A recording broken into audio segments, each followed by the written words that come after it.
What's going on, everybody? Looks like we're live. And nobody beat me this time. Usually I get a few comments before I even go live. I guess when you post, I don't know, I guess when you initialize it, it sends out notifications before you actually go live. I've got people comment. That's crazy. But I like it. Let me get this link copied. Don't think Clint's going to be with us tonight, but I'm going to send him a link in case he gets in here later on or something happens and he can pick it up. Either way, I always send him a link in case something goes awry. Get it awry? Distiller joke there. Terrible, terrible. What's going on, Patty? Oh, Mrs. O, that's the boss. Hope y'all doing well. Hope everybody had a good weekend and 250th birthday of America celebration, Independence Day. It was awesome. I went up to Fields and hung out and ate burgers and corn and watermelon, and man, it was good. Shot off tons of fireworks. Man, it was like a city's fireworks there. I don't know, between Phil and his neighbor, I don't know which one had the best. Man, it was like the Ukraine over there. Man, it's booming big time. Finally got your steeping conversion. Awesome, awesome. Did you bring them temps up? Man, they're hard to maintain, though. Those hot temps are tough to maintain. That's why eventually you're going to probably want to try to steep, but do it in the pot, just turn that heat way down. But for a lot of people, they just don't realize how much you have to turn the heat down and how hard it is to steep. Now, you can turn the heat way down, and on a separate, turkey fryer, keep a couple of gallons of water boiling, that way you can keep adding it, because you don't want to scorch, because that'll just totally ruin it. But at the same time, it's tough to steep. Coolers, if you got a cooler, or if you can, get like a big 55-gallon plastic barrel and then put a 40 inside that and foam around it real good, you can insulate, make a really good, as good as a cooler, right? For steeping. It's awesome for steeping.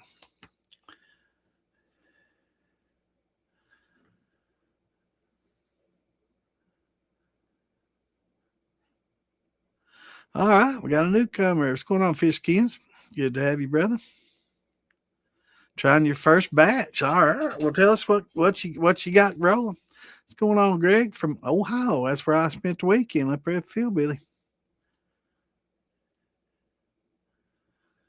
The Big Rock Candy Mountain. Hell yeah. That's what happens when you use too much sugar, right? With your fruit. What's going on, Curtis? Good to see you, brother.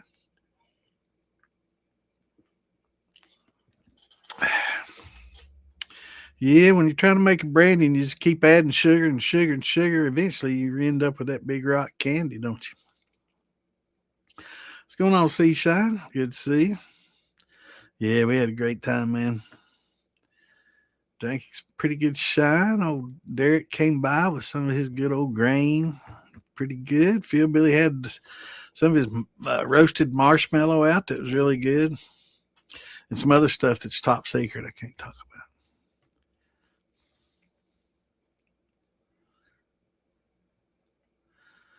Fishkins, what you got going? Your first batch. So is this grain? You got some cracked corn going? Tell us what's happening, brother. We can coach you through it if you need coaching. Hell, you may end up getting a pretty good steeping conversion. So, Patty, how much did you start out with, and what was your gravity? What's going on, Mr. Baker? Good to see you, Joseph. Good to see you, brother.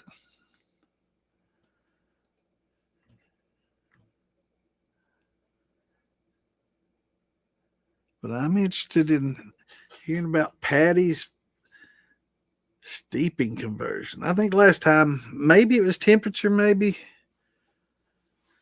I'm thinking it was temperature, if I remember correctly. You're not done your gravity yet? That's all right. Oh, it's still cooling off then. But somebody, doing gravity and checking the temperature of your distillate, um, both to be done at around 60 degrees. So you can make a little conversion on your gravity, um, and proofing. Both of your hydrometers will come with a conversion chart. But there is a reason they made 60 for the proofing hydrometer, the one that measures the proof of your alcohol. And that's because at 60, that's really an optimal temperature for your distillate to come out. It's not too hot, not too cold. A lot of people ask why. Several reasons. If it comes in too cold, it can create a vacuum in your worm. It also helps. It coagulates a lot of the fats, and you don't want those fats to coagulate and get. You want them to kind of stay in a more of a liquid form. You don't want them coagulating and turning white, and making little floaties in your distillate, which can and will happen. They call it saponification, especially if you have like a very alkaline water that you're proofing with. They'll just show right up, man, in a heartbeat, because they're already kind of, but also a lot of people say you don't want it to come out warmer because it makes the liquor hotter. Well, there's a reason that the liquor tastes hotter when your distillate comes out warm, and that has to do with volatility.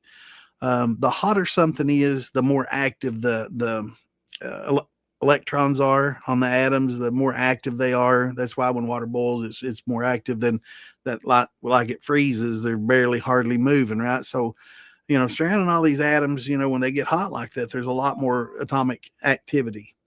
And when you get that with volatile substances, they put off a lot more volatile. That's why when they get warmer, right, they start to evaporate more readily. That's how we distill, right? We increase the temperature, the more activity, until they start just evaporating. They start breaking off the molecule and just evaporating into air. And so when you're drinking something that's coming off at a warmer temperature, you're getting a lot of those volatiles as you drink. And olfactory and tasting, a lot of times when you smell stuff, you think you're tasting it, right? Because all your senses are working together. So a lot of times when it's coming off warm like that, it's not really hotter. It just tastes and seems hotter because you've got all those volatiles coming off. You're smelling as you taste, and it's the more active. Best to let it sit and evaporate for a day, right? And a lot of those volatiles come right off there, and then it will taste smoother and less alcohol-y, because you're getting less isopropyls. That's one of the things that'll evaporate off, and one of the active things. Oh, Miss Lisa, good to see you, dear. 15 gallons of water, 30 pounds of ground dent. Awesome. That's great, brother. 2 pounds per gallon is good. And 1060, 1065 is perfect. So we'll see. And if it needs a little bit of sugar, that's okay, because you didn't just take corn and water and 2 pounds per gallon like most people end up having to do when they don't do any conversion at all. So instead, you might need a few ounces per gallon instead of 2 pounds, instead of 32 ounces. So maybe it'll take 6, who knows, but whatever it is, you've got a lot of the sugars out of that grain, which is huge. But hopefully Clint will be with us later on. He's still working away. Oh, I better get these damn links out. Lord, that might help. And Fiskins, you can tell us why I'm sharing these links. You can let us know what you got going on, and let us know what your gravity is, and maybe we can help coach you up if you need it. If not, we can talk about your success story next week.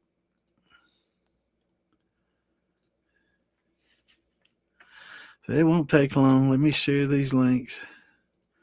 I skipped a few days, maybe and it doesn't matter how fast I go, so I'm not going to try to go slow, because I tried that last week, and somebody told me that'd work, and I read some things online, and they said go slower. They think you're a bot, and that didn't work.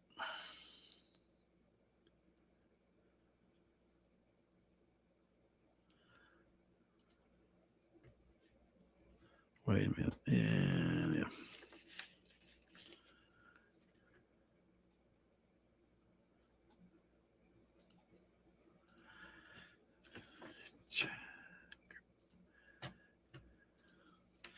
But we'll get them out to these groups pretty quickly here and get right back with you. That's the worst part of the show. It's the only part I really don't like. Said, well, I don't know. I think it's funny when some of the trolls get on there. I've got a pretty good sense of humor, so I can laugh at a lot of things that get a lot of people uptight about. I don't really get worked up over a lot of things unless I'm drinking.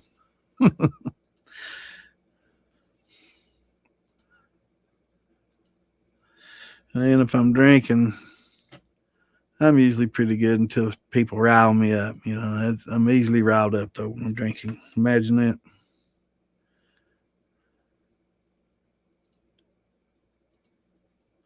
Imagine that.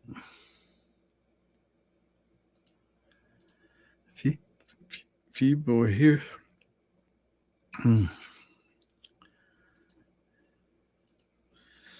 So what everybody have for dinner tonight? I had some pretty good little pork tenderloins.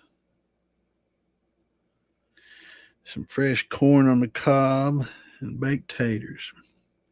Man, it's good. We get these little pork tenderloins that are wrapped in bacon. I get them $1 each. They're 6 ounces and wrapped in bacon. $1. Well, they're on sale. When they go on sale, they're $1 each. Man, those things are so good. I get about 20 of them at a time. It's a great value. I'll eat a couple of them, and I'll have one, and that's $3. That's the meat. It's pretty damn good value.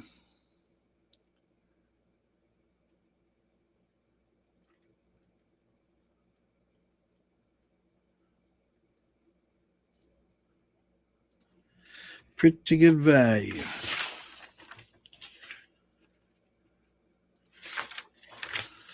Man, I noticed in one of the groups I share too, they were commenting on something. They were like 200 and some comments. And it's a large group like I used to do with Joe Rutledge. And I used to admin over, well, some of the groups had over 200. So we're close to 1,000,000 people adminning, but it's good to see we got some large groups, but there's a lot of misinformation in these groups. So I hopefully they'll watch this podcast and come here with their questions and instead of asking it in there. And this wasn't one of Joe's groups. But need to talk with Frank. I think Frank's overseeing those groups now. I would like to get some participation from that crowd as well. Good people.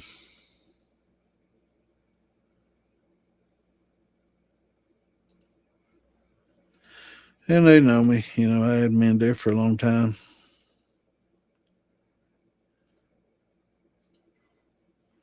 Oh, before we get much further in today's episode, I'd like to take a minute and have a little silent prayer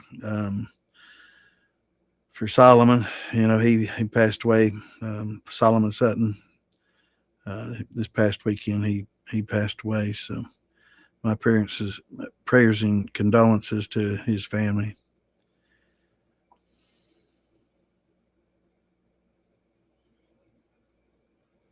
Sad. Boy was 31. Gone way too soon. He was a good guy. And he was a friend. We wasn't real close. I hadn't talked to him a lot. We met at Maggie, and I talked to him a little bit. But, I would have liked to have, eventually we would have been better friends, I like to think. He was a great guy. Will definitely be missed. All right, so I got fewer than usual.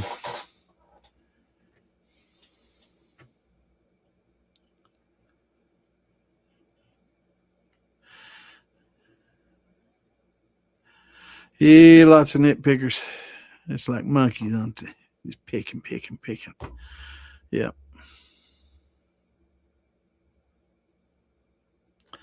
Yeah, I know. And they can't wait to pounce and correct you, when I mean, it's nice if you get corrected nicely. Say, well, technically it's this and that. It's a lot of people call it that, but technically it's this, and there's a right and a wrong way. And a lot of times that's why I won't comment a lot in a group because, on here inflection's not lost because you can hear the sincerity of my voice, and you know that I'm trying to help. But in text, a lot of times it can be taken wrong too. So, I've kind of been taken as if I was coming across and as a know-it-all or an ass, and it's like that's not intended at all. But I do know that a lot of people do intend it that way, and but it's hard to sense inflection. That's why I really enjoy people being able to hear my voice, and because I kind of type like I talk, kind of direct. I don't try to beat around the bush a lot. And I don't soften it up probably as much as I should when I type, and I just call it out straight, and a lot of times it comes across wrong when I type that way. So I um,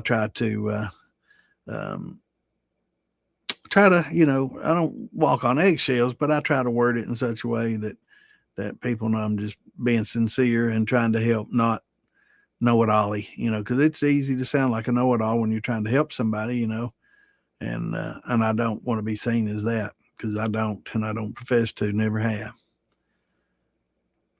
And I don't mind, sometimes somebody asks a question and be like, hell, I don't know, man. Let's get on Google and let's do some research. Let's go to some .edus and .govs and some really good websites with some educational fact and get away from Reddit and mindless opinions, and let's get into some facts, and read about that.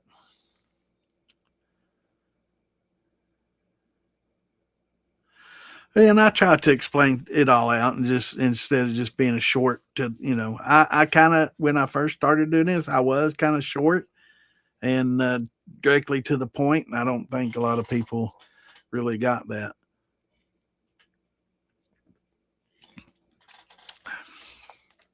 I appreciate Oshi, but I try to, teach what I do know and learn from what I don't, and I can tell you, there's been many times people come on here with questions, especially about some of these, you know, fruits from all over the world, man. I don't know what, it's like, man, I don't know. I've never heard of that. It doesn't grow around here. It's something from Canada in the Pacific Northwest or something. It's like, we don't get that around here. I don't know. And that's the same, I could probably talk about a pawpaw to them and they'd look at me like, you talking about a grandfather? He calls something a pawpaw. You talking about somebody's grandfather? So you just never know. But it's, I like it because I learned a lot too. I've learned a lot being on here and sharing information. We get people from on here all over, and talking about some of their methods and distillates and fruits and veggies that they distill with. Pretty interesting stuff, man.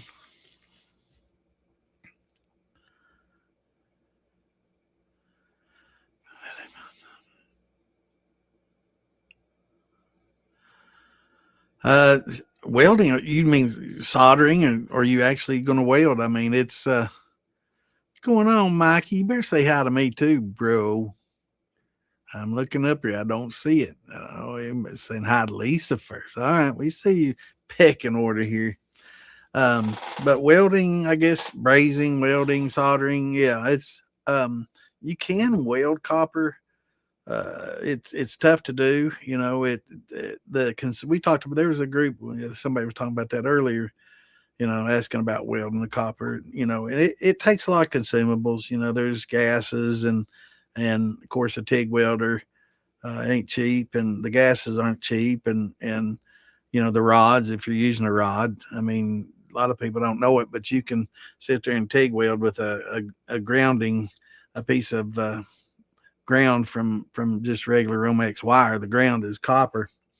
um, the positive and neutral are plated, but the actual ground is in those, in the wire and stuff, and the Romex is copper. So you can use that as a little miniature rod and fine work it. But yeah, it's a lot of people will put braces on there, and you can have like a copper brace or something going above it to support it, or like a little angle coming up, from lower down, uh, on the cap. But yeah, make a one that doesn't go out too far and has good support from the inside as well. Kind of bend it on the inside and shape it to the cap on the inside, and that way it kind of holds in place as you solder. Um, but yeah, just trying to butt solder um, a lint arm would be pretty tough. So you want to kind of go inside the cap, come through, and then kind of flatten it out all the way around and solder it from the inside and the outside if you can.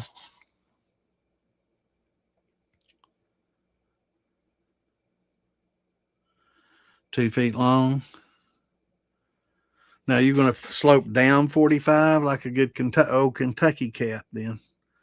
Um, yeah, it should be fine. Actually, that's a little easier to do than the ones that come straight out. So, um, but yeah, just make sure that you got plenty bent over on the inside and soldered on the inside and the outside. Just trying to butt solder be pretty tough for it to self support, but you get it. You tap it on the inside and flatten it out and get a little bit of overlap, and solder the inside and let it soak in, and then do the outside. Yeah, it'll work pretty well. And I've seen people add, tubes to help support it too if you need to.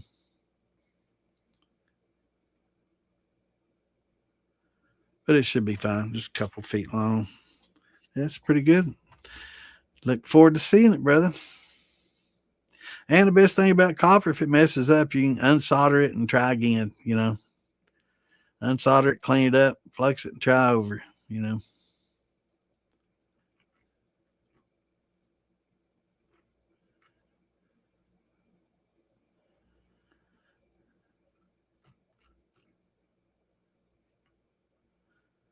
Yeah, you can TIG at copper,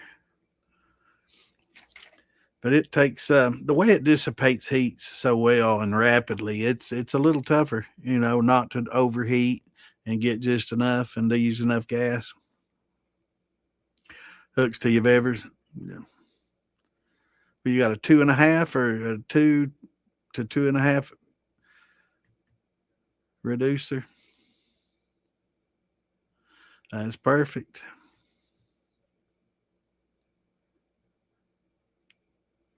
And if it connects to Vevers, it'll connect to a keg too. So yeah, you can use it for a lot of different things. Because kegs have 2-inch ferrules on them. So that'll work.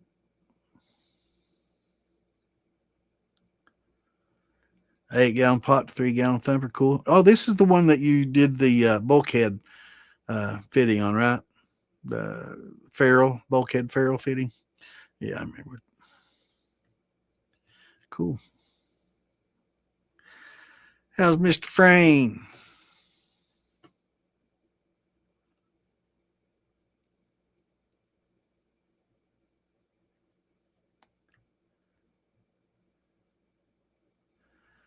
Awesome, awesome. Did you get a butterfly valve?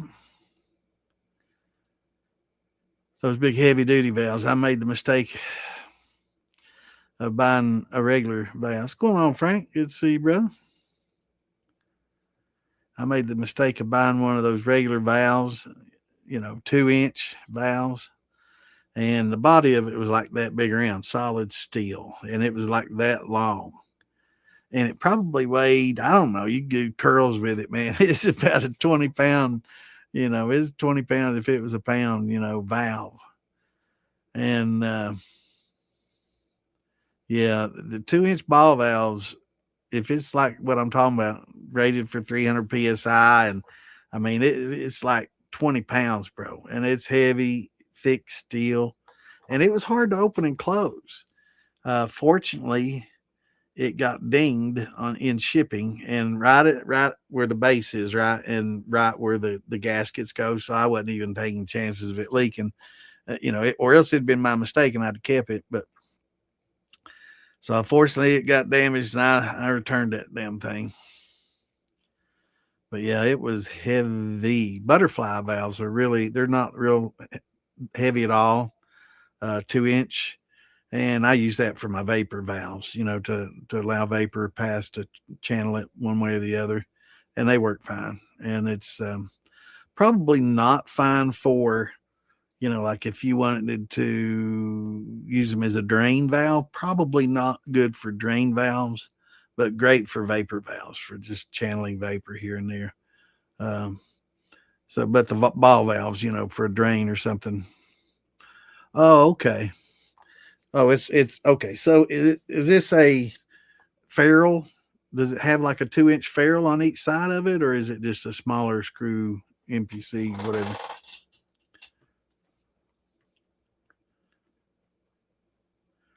Because one I got was a 2-inch ferrule on each side, and man, it was like that long, and the steel was like that right there, and it was heavy as hell.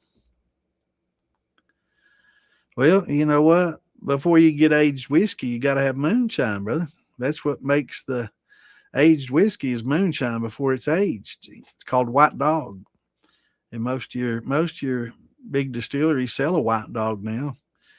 And but moonshine basically is just an untaxed liquor. It can be gin, it can be vodka, it can be rum, it can be a lot of different things. But aged whiskey starts out as a moonshine, a corn liquor, with some other grains in it. So, a lot of people don't like it when it's straight off the tap, and it is a bit hot and different.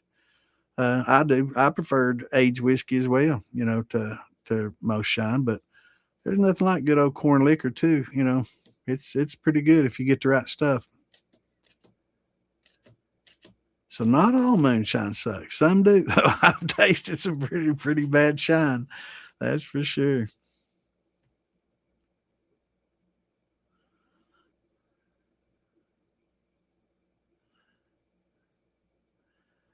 Oh my goodness. You got pulled over, got arrested, you couldn't drink, is in the pen.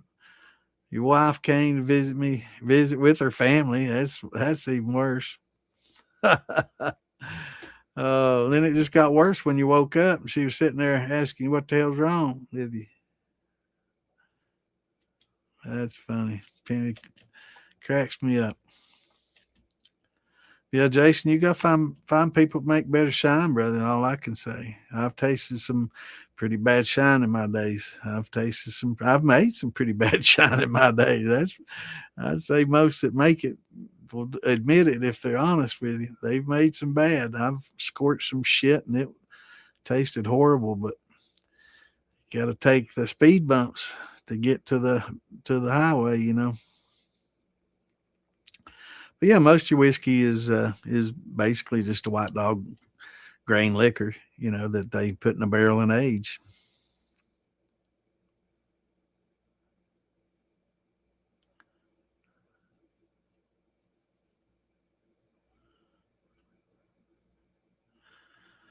Yeah, beer bottles are great too. Yeah. All right, question. My 30-gallon pot has a 2-inch tri-clamp fitting on the top. Perfect. Could I put a 2x4 reducer upside down so I can go into some? Absolutely. And that's actually what I'm getting ready to do.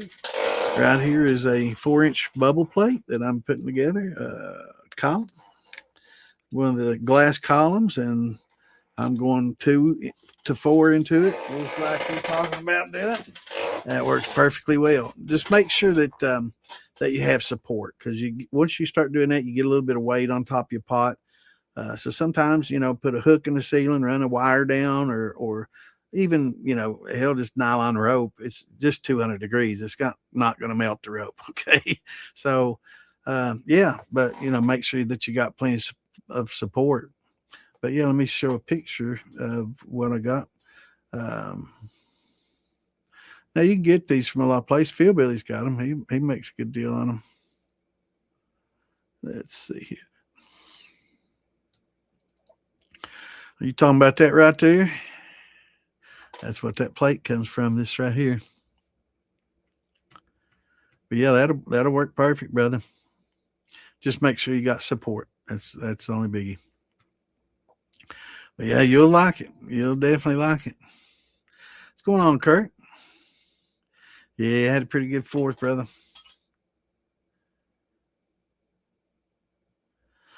There's not a reason that or a benefit you get from it. Some people say it gets smoother over time.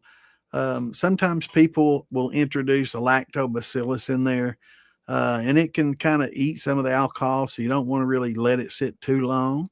Or a calm yeast can get in there and start doing the same, but it does impart some creaminess. I've heard of people say, I left that in a barrel.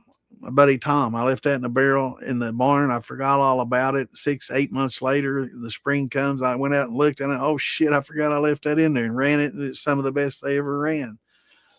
So is there a reason people do? No, but one of the good things about our hobby is sometimes if we get busy doing other things like what work and family, like winemaking too, you can put it off and it's just going to be okay. The world's not going to end. That wine, whether it sits in that bottle another week or 5 or another year, unless it's certain fruits, it's just going to get better, right? So, but I will also say at the same time, sometimes it can start to get dry. So, you can get a dry taste from the distillate after it sits for a long period of time and it just consumes every little bit of alcohol in there. It can start to get a little bit dry, and you can notice that. What's going on, Schroden? Love listening. Curious your thoughts on adding glycerin to smooth out moonshine. Well, a lot of people will say, "Oh, that's the biggest no-no ever," and a lot of people say, "Oh, you can't be putting those kind of chemicals in your chemicals," right? Glycerins are naturally occurring things, and you're going to get some glycerins from even the vegetables that you use. Um, got a buddy that makes a shine from bamboo, and it's one of the Francisco, if you know him, and it's one of the best, smoothest liquors you could just dream of. It's like 100 proof, and it's just almost like nothing, man. It's just so smooth, and it's because there's so many natural glycerols in that bamboo that it's like adding glycerin to it almost. Um, it's considered a no because it's considered like cheating to make it smooth, and my biggest concern is it can give you diarrhea. So aside from that, I'm all fine. Let me know if you do though, so I don't drink too much of it and wake up with the shits the next morning. But other than that, it's fine. It's as long as it comes from a good natural source. You know, there's worse things that can happen, right? But you know, just I would like to know beforehand so I wouldn't just sit and get hammered on it all night and then just have the trots for 2 or 3 days after that. But other than that, it's fine with me. A lot of people say, "Oh my God, he just said that," but um, yeah. Other than diarrhea, it's there's definitely worse things. But like I said, there's a lot of natural glycerins and glycerols and even corn. Look, you can Google and check how much glycerols are in different distillates or that we make from different sources and corn. Let's see how much glycerol is in corn. Let's just Google that. I hadn't checked that.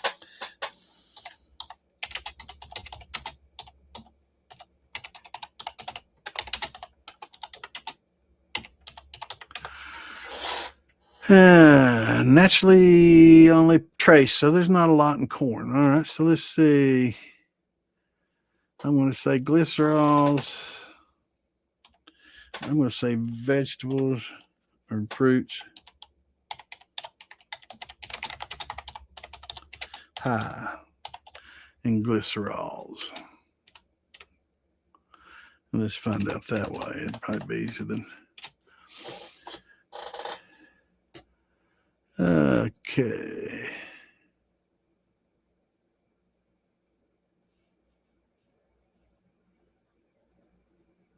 Most don't consider a lot, but more in process, like dried fruits, raisins, canned vegetables, processed fruit sauces, where glycerins are usually added as a sweetener, thickening agent, or preservative. Glycerin or glycerol is a sugar alcohol. While fruits and veggies naturally hold trace carbohydrates and sugars, they lack the chemical setup. Free fatty acids or unique fermentation to produce free glycerin on their own in the body. Well, in the body. The glycerin found in commercial plant foods is extracted industrial from sources like coconut, palm, soybean oils. Okay. But I do know that it's in because I did some research on why that bamboo shine was so smooth, and it was because it's pretty high in glycerol. Let's see.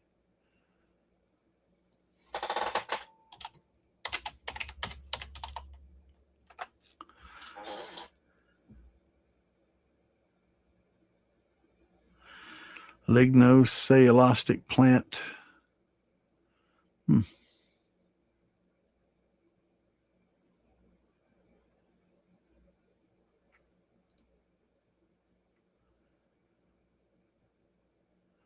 Interesting. Bamboo extract in a glycerin base. Cool. But that's what I found on that. Yeah, it's okay. It's a lot of people will say it's cheating, but a little bit, with along with some other things. I mean, as long as you don't overdo it, of course. But it's best to try to make it so smooth you won't need it.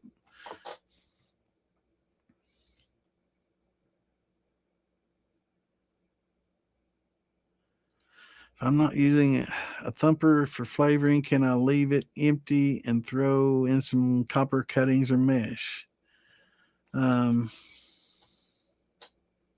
Oh, I see what you're saying. To use it as a chamber to, yeah. I mean, you anything you can put in the vapor path like that, it's still going to, water is going to condense in there. So you're still going to get a second distillation, even if you're not using it for a fuser or infusing flavors. You're still going to get condensation in there. You're going to be kind of getting that second distillation from the steam and from the vapor, right? And so it is going to, come out at a higher proof. But yeah, that's a fine place to put them, and a lot of people will put them, if you're running just instead of a thumper with a downcomer going all the way down, you're running a puke pot or, it's called a lot of different things. I call them puke pots, but anyway, slobber box, it's the same thing. You can put it in there, to get it and get it in the path as well. Definitely never put it in small diameter copper though. So it's much better than there. I've had people, I've talked about, forcing it into, 1/2 inch copper. Please do not ever do that. Put it in a chamber of some sort, put it in a slobber box, puke pot, whatever you want, but don't put it in small diameter copper. It's dangerous. That's dangerous. Soy, yeah, you can get a lot of it from soy for sure. Lots of glycerides, and that probably is the source of a lot of them. Yeah.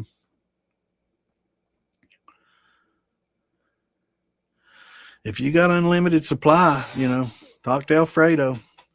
He can, he's the one, that Bamboo King. They make beer out of it too. But I think it's some of the smaller shoots. They have quite a bit of starches in them. They're very starchy, so you can convert them. But the shoots, I think, are the most tender and have the higher starch. And but if you run what we were talking about earlier this week in some of the groups where what Clint and I talk about on here, Sebflow and Sebamil and Visco Seb and some of these alternative kind of, wait a minute. Here's one of my old man moments. But anyway, Sebflow, Sebamil. I'm trying to think of some of the other ones. Visco Seb. Trying to think of what's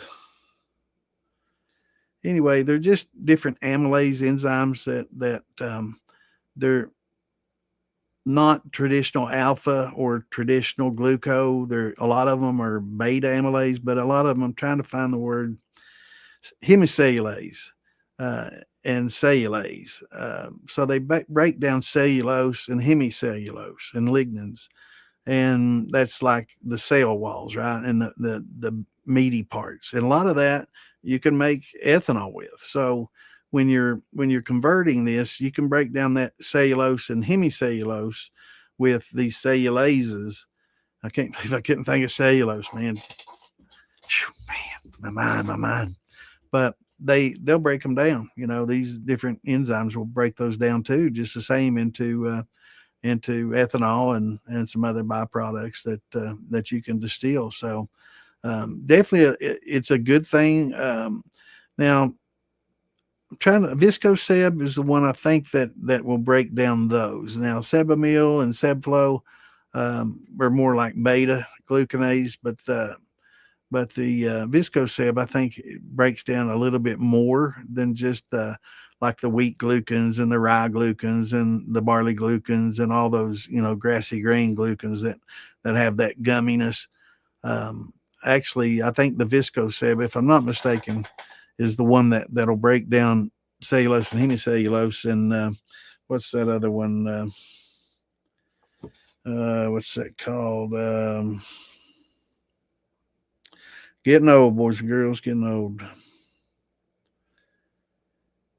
I'll think of it here in a minute, but let me make sure that's Viscoseb.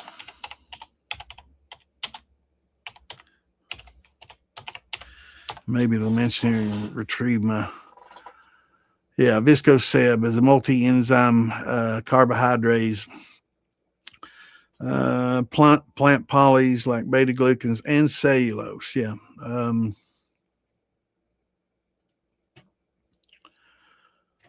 Cellulase, hemicellulase, xylanase. That's what I was trying to. Xylanase. That's the word I was looking for. Man, I used to remember all this shit. Now I'm getting old, man. I can't believe I couldn't think of cellulose though. That's crazy. I'm getting old. But yeah, xylanase, complex. They're very complex. But yeah, this Viscoseb L will break a lot of those things down. So basically, when people talk about making moonshine out of toilet paper, that's the stuff you need. Viscoseb will take regular cellulose. You can take sawdust. And, now you're going to get, when you make a wood grain alcohol, you're going to get a lot of methanol. But just cellulose alone will still create a lot of ethanol.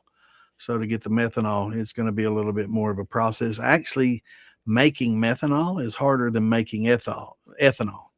So trying to make pure, wood grain alcohol methanol, it's a lot more difficult, fortunately, than ethanol. So, but yeah, that Viscoseb will pretty much break down toilet paper and make it, into something you can distill. Believe it or not. What's going on, Carl? Good to see you, brother. A muscadines. That's good. So that's your arbor, your natural arbor for the muscadines. Well, that's good too. Yeah, yeah, you definitely might want to get a little extra TP or just kind of go lightly with it and just add a little bit of a time, and dial it in. But I mean, there's worse things. I'd rather put a little bit of glycerin in there than a whole lot of something else just to get the alcohol right.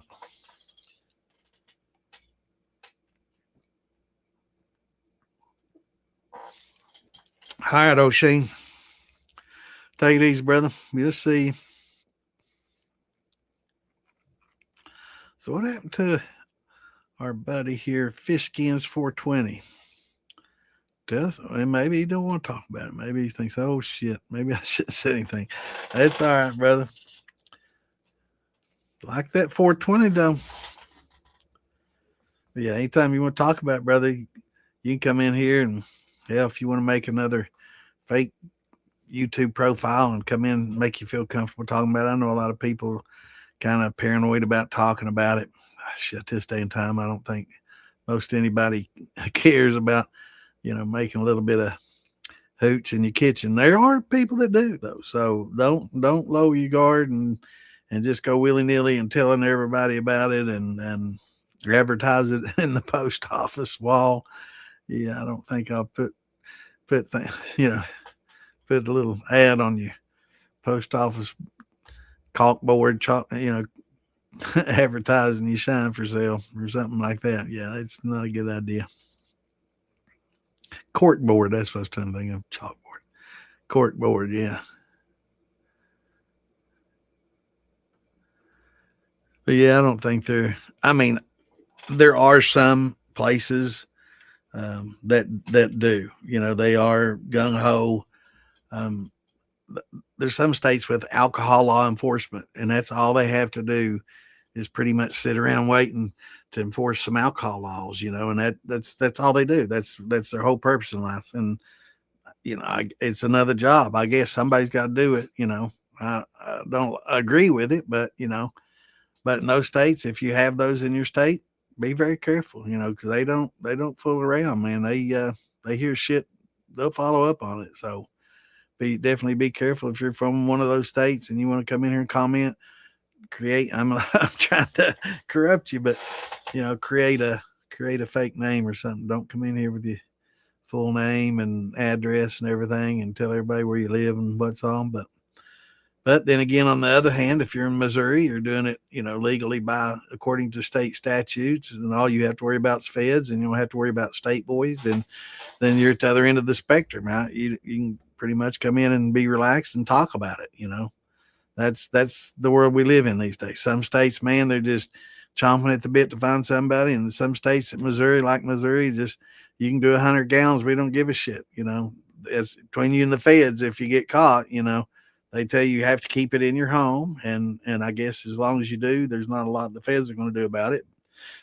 Just don't sell it, and you're not a tax evading, so most people don't have a reason to care. Is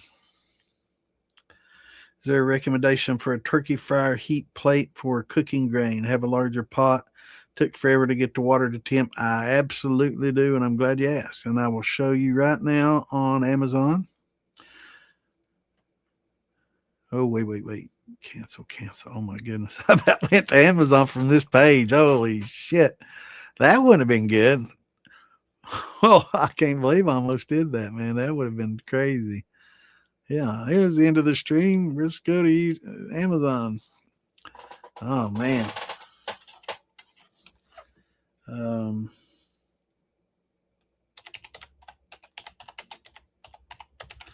The burner you want is called a banjo burner. So whatever one you get, make sure that it's got a banjo burner in it.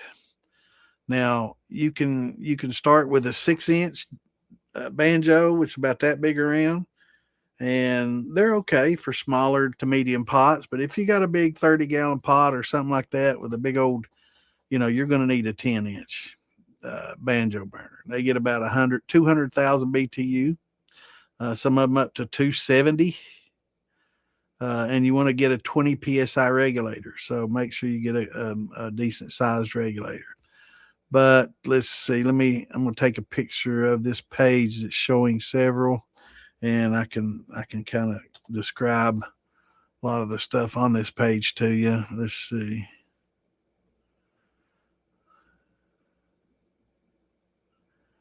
Okay. Now let me pull that page up in here. Or I guess, no, I'm going to share screen. I won't do that. Screenshots. Here we go. So I'm going to take this chat down here so we can see. All right, at the very bottom right, you can see that there's a banjo burner with just the hose and the regulator there. That's a 20 psi burner, but that's about a 6-inch.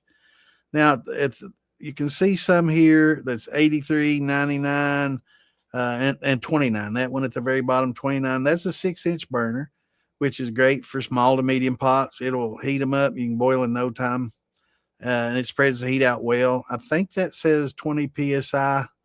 Um, Not sure. Looks like maybe a 20 psi, but there's also a burner at the bottom of the page. Yeah, the one at the bottom of the page is the bottom right. See that one? The black one is 29 there, but there's one at the bottom right.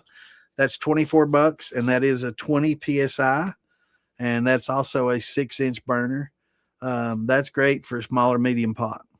And you definitely want a 20 psi regulator.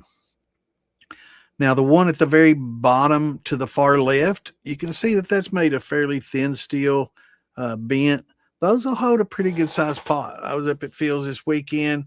He had one almost just like that. We had probably a 30-gallon pot, half filled with water. We were boiling corn in it to eat. It's corn on the cob, and it held the weight just perfectly fine. The one to the right there that's 129, something like that's going to be definitely more sturdy. But if you've got a little stick welder and some angle iron, and it doesn't take, much skill to just weld this angle iron together. You just got to make sure you get good penetration, but you can weld you one together pretty well. But just a good banjo burner, and there's that one for 29. I think the 10-inch. Let me see here. 10-inch is what you want, really. 10-inch is about $40-$50, 49, 50, somewhere in that range. There's a gas one, and that's what I've got. Propane, 10-inch, heavy duty, 20 psi regulator and hose. Works $50. And from that, you can get just regular angle iron and weld it together. Or if you got concrete blocks, you can put it in the middle of a stack of concrete blocks, put your pot on the blocks, and put your burner on a brick, raise it up to where you need it on bricks, and just go old school that way, or even rocks. It works just fine, which is kind of how mine is at this point, because I haven't gotten the burner or the welder out and welded up some angle iron yet, because I'm just too damn ornery. But yeah, so anywhere between, without the regulator and hose, you can get it for 35 to 40, but with that 20 psi hose and regulator, it's going to be right at about $50, and that's great. I will say I would try to avoid the turkey fryers with the horn. Basically, it's like a jet burner. It has one burner coming out, and it focuses everything in a small area like that. It's great for frying turkeys. It's great for boiling water, but it's horrible for cooking grains. So if you want to boil water to steep, it's fine to use for that. But for good even heating, having one of these banjo burners is definitely the way to go. And for $50, getting one plus $39 more to get the stand. If you're not handy, you don't want to build one, or you don't want to be lazy using concrete blocks and rocks, then yeah, you could pay 89 for that one, and it's not bad. Like I said, we were at Fields, and he's got one very similar to that one, and I was wondering about putting that big heavy pot on there, and it was just fine.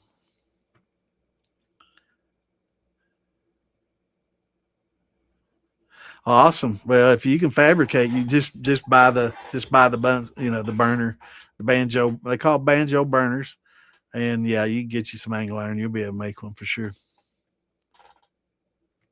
Just stick weld it together. It's so easy, and make a good solid one.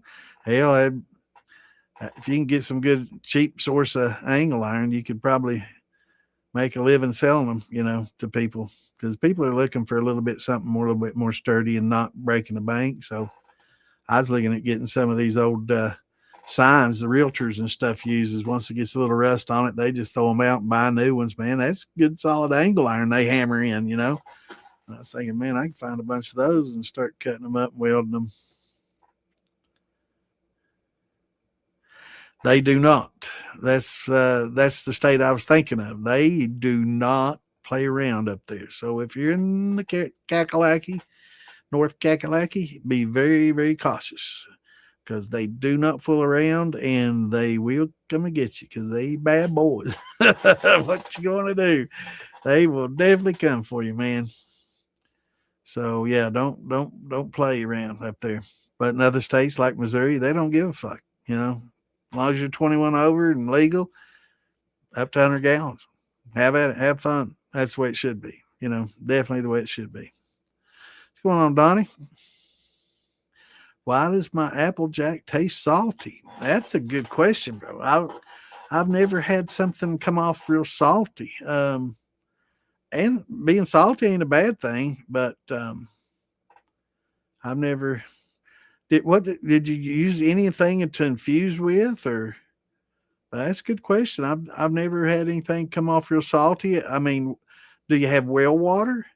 A lot of times well water uses salt as a curing process to clean the water with salt. So, maybe if you're on well water, check the purification type system, or if you're on a small little supply, what they call them, little co-ops that supply. Sometimes they'll just dig a well and use salt curing systems to send it to small communities or something. So check and see. Good question. I've never had one come off salty. Did you use anything to infuse it?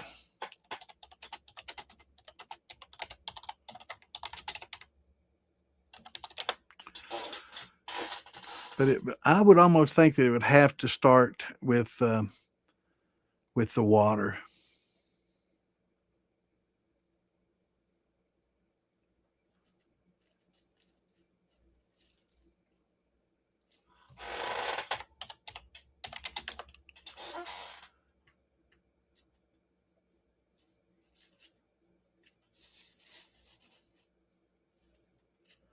Yeah, and I'm reading up on it, and it's very rare that it comes off of steel because that's one of the actually I should have thought about this.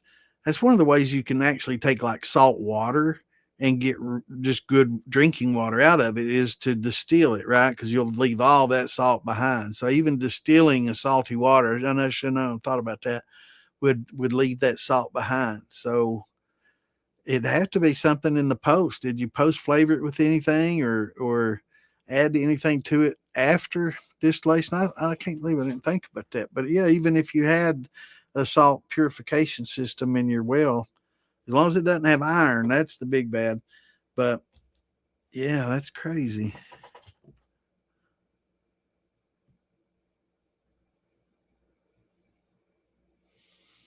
I'm thinking I don't think any of the oils would in the tails would taste salty. I don't. That's a good question, Donnie. It's a mystery to me. I mean, if you infused something, I would say definitely probably it got introduced into the vapor path through infusion, or if you post flavored with something, maybe it had something that really brought out the saltiness. But I've not ever experienced salty stuff unless I added it. There is some salted caramel stuff I like salted caramel stuff I like, a Torani that has a good flavor. That I like. I've added to some vodkas and stuff to flavor up some, but I've never because I don't mind a little bit of salt. And if you add some. If you get something like that, maybe just go with it and add some something that would complement it. But salty apple wouldn't be too bad. But I'm thinking maybe if you've mixed it with something post, maybe it had a little bit of saltiness, or maybe the combination brought out some saltiness. But make it caramel apples, right? Maybe add some caramel and it has some salty caramel apples, which that tastes pretty good. Maybe that added some caramel to it and just call it a salty caramel apple.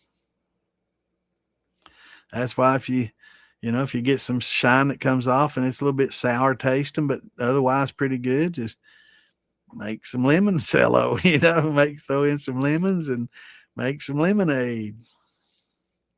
You won't taste that sourness anymore. It'll just complement it, right? It'll all work together. What's going on, Mikey? Good to see you, bro. Good. Been fishing a lot. Frog gigging. Awesome. That's all right, brother. As long as you're getting out and enjoying yourself, that's awesome. 2 pounds, 10 ounces in potatoes.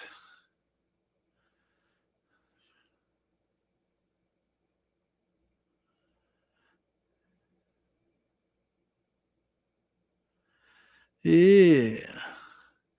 Well, that's awesome, brother. I'm glad you're out and about fishing and gigging. Post some pictures in the groups. Let's see what you got. What's going on, Elvin? Good to see you, brother. Yeah. Benchman. Is that the one that has all the different angled ones? I don't see one on here, but there's some that have like just little jets that have them angled everywhere. And those things are pretty nice too, but they're pretty expensive. And I bet that's what you're talking about. Let me see. Blitch Man Hellfire. BLICH. Okay. I bet that's what it is.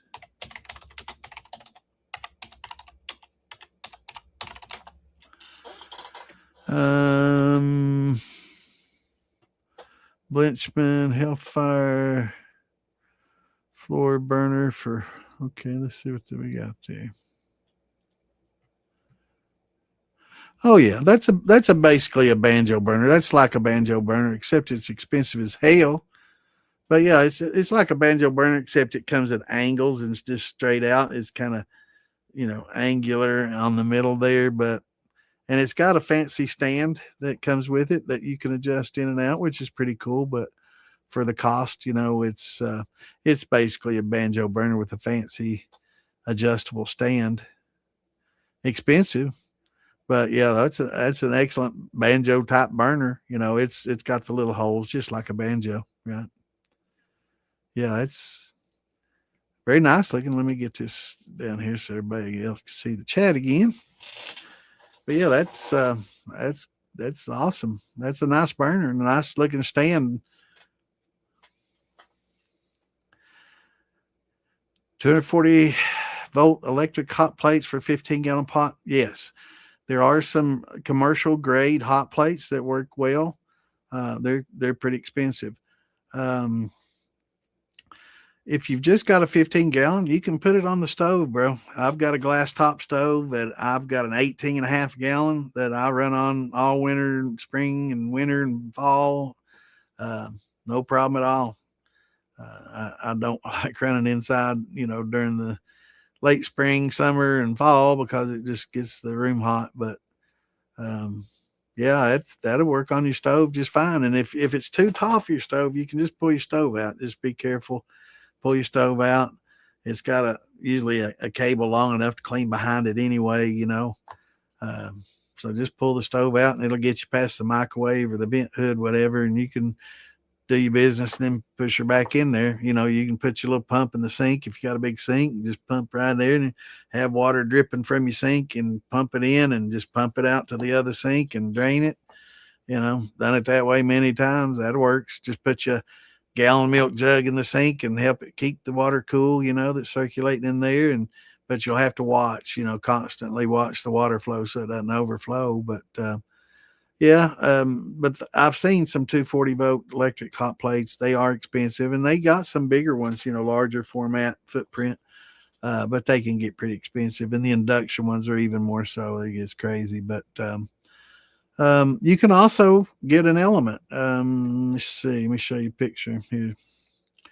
You can get an element and have a ferrule welded into the side, and you can go in with. Let me see. I'm off my pictures now, so let me get back over here. I'm on screenshots. Got a lot of distilling screenshots I need to transfer. I just noticed. Let me find a good picture here.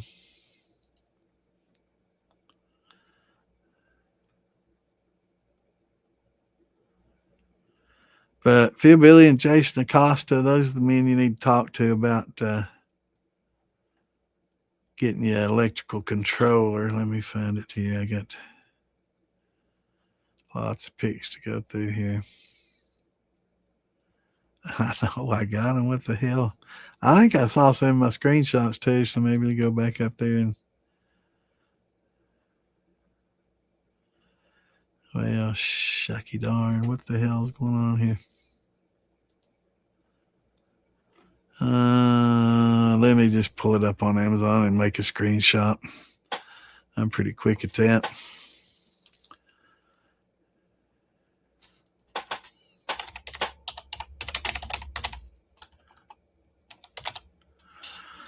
Let's see.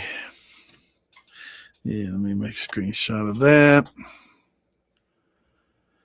Some of these are Denord. Don't get fooled by the cheap price of these elements, because that's just a small part of what it takes to make one. You got to create the control box to do it too. But here's some of these elements just to give you an idea of what you can use. And so let me hide the chat again. So these are just regular heating elements. All these will fit on a 2-inch ferrule, right? You see the little at the very end of the tube heating part. You'll see a little disc. That's a 2-inch ferrule. That'll fit on your ferrule that you weld into the side of your pot towards the bottom. A lot of people are heating their kegs up with these. And everybody that's gone to electric says they'll never go back. And so once you go electric, you can get these replacement elements relatively cheap, 40, 50 bucks, and use them. And eventually after time, they'll eventually burn out. If you don't keep liquid level below them, they will immediately burn out.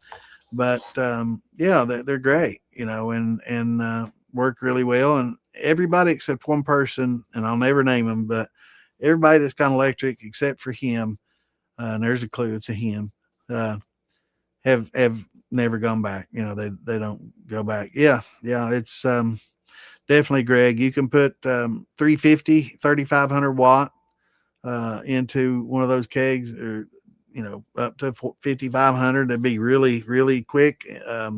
You'll be dripping in 30 minutes. It's a lot faster, and it'll boil water really quickly too, and it'll save you a fortune on propane over the long run. So if this is a hobby that you want to get into, and you see that you're going to be into it, and you've already got the bug, you're hooked, it might be time to transition away from the propane and into electric, because it is so much less expensive. You don't ever run out of electric like you do propane tanks, and it's like, oh shit, I got to run to the damn gas station refill, or go to Walmart, Kroger, wherever, Home Depot, wherever you get your tanks, and get it refilled, or exchange it and then get back home, pick it all back up and go. So 220 is definitely the way to go. If you have a smaller pot, you can get by with the 120, or you can go a dual 120 and just plug it into different branches in your wiring, and it's fine. But I think 2,000, 2,500 watt might be about as big as you can go with that.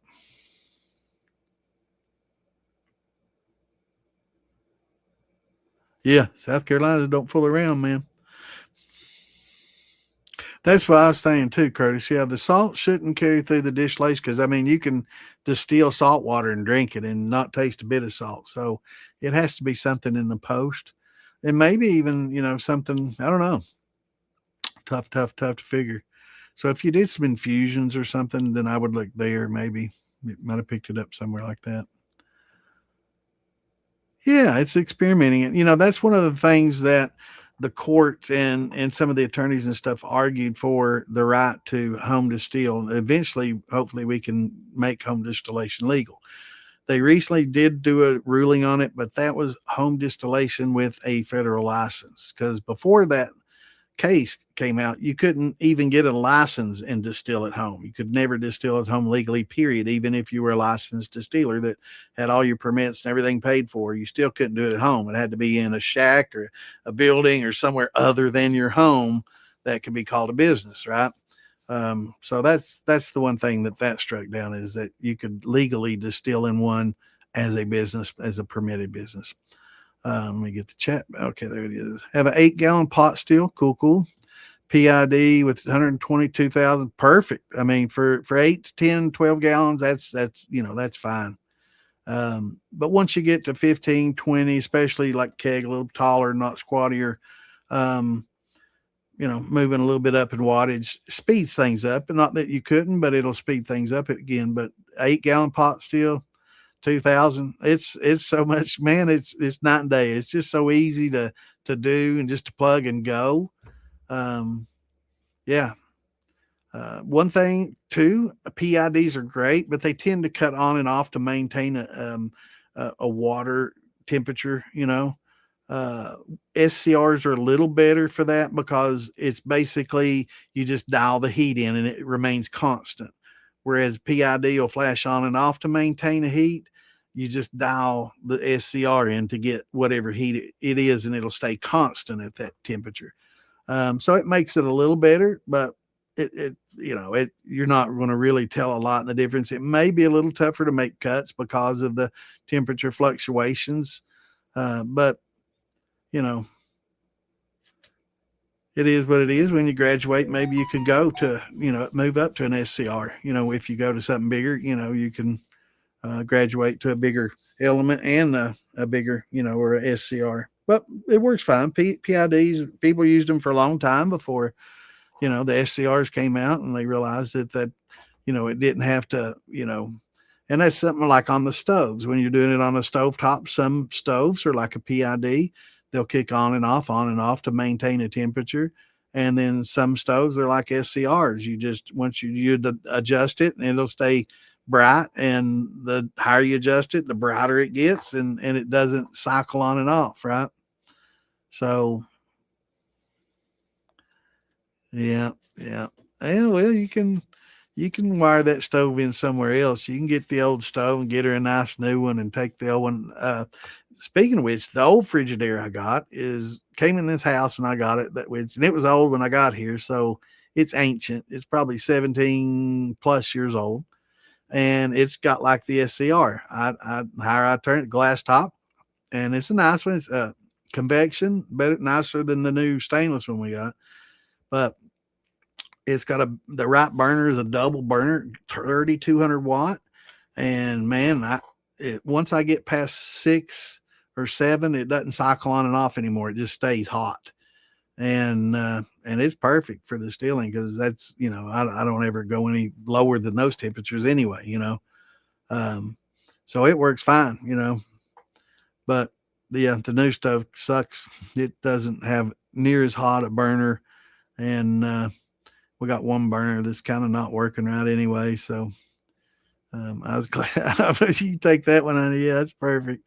But I'm gonna have to replace either a burner or a dial in it. I need to do that soon.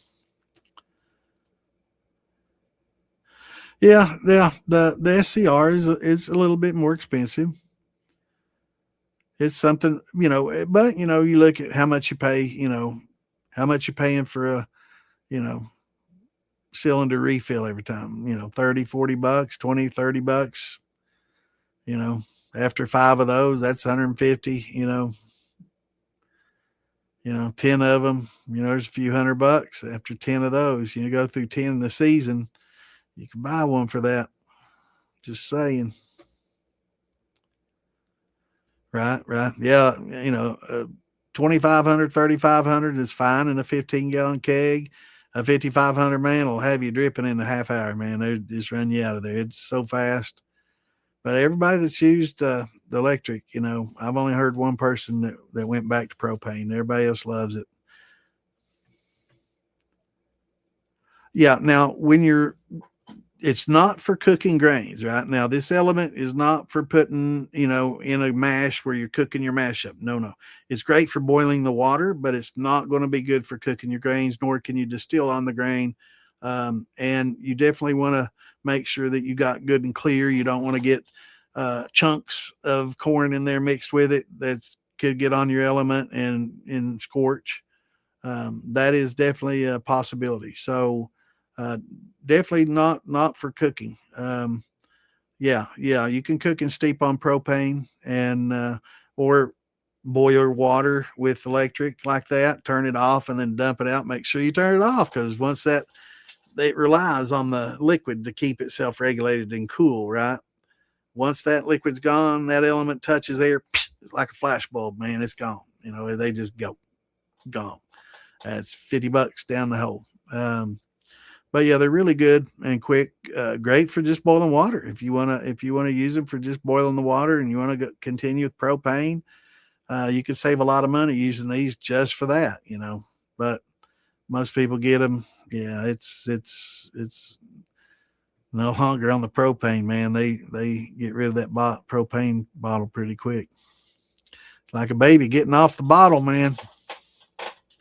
But yeah, it's everybody that does it. That was my biggest concern too, Carl. Was scorching. And even the mash, because my mash is milky when it goes in. I don't let it get perfectly clear. I've had a lot that would probably never get perfectly clear.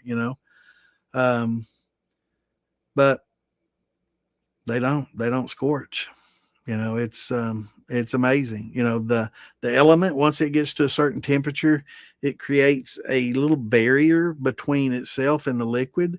And the liquid, once it gets to a certain temperature, doesn't even actually come into contact with it. It's just, it's like a vapor in between the element and the liquid. And they don't scorch. I tasted tons and tons of liquor made on electric. You'd never know what it was made on. You'd never know.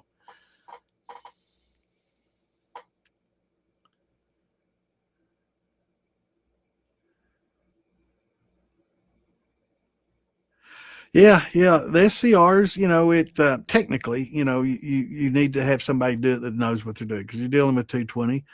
The parts aren't crazy expensive. Got to get the box, you got to get the cooling fan, you got to get the heat sink, got to get the SCR, got to get the gauges and a little, LED lights to tell you what temperature are. You got to get the switches on, off, and the rheostat, turn it up and down.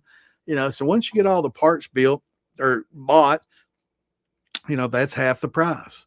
The other half is the hours it takes to get it all put together, cut your boxes, and get everything mounted to look nice and professional. And there's a lot of time that goes into that. So, their time is worth the money. If you don't have the knowledge, then just go ahead and chuck down the 250, 350, whatever, and get one.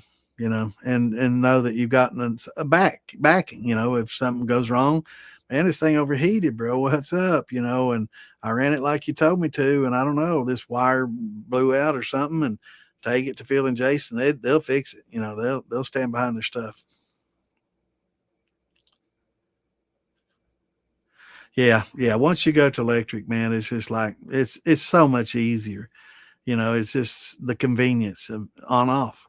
Flipping the switch and not having to, a consumable. That's one less consumable, and really after a season or two of propane bottles, unless you're getting it real cheap, I mean, it pays for itself, because electric's nothing. I mean, you're talking about $20 worth of propane or $3 worth of electric, right?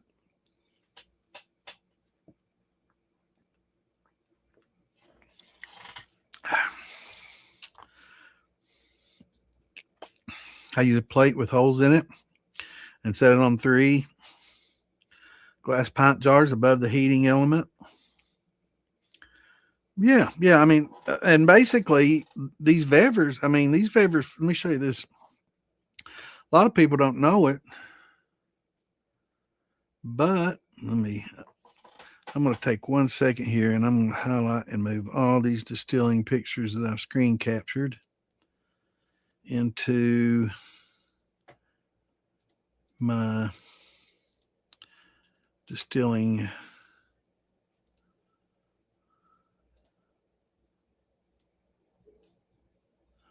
There. Oh shit, how did that happen? Damn it. Let me highlight them again.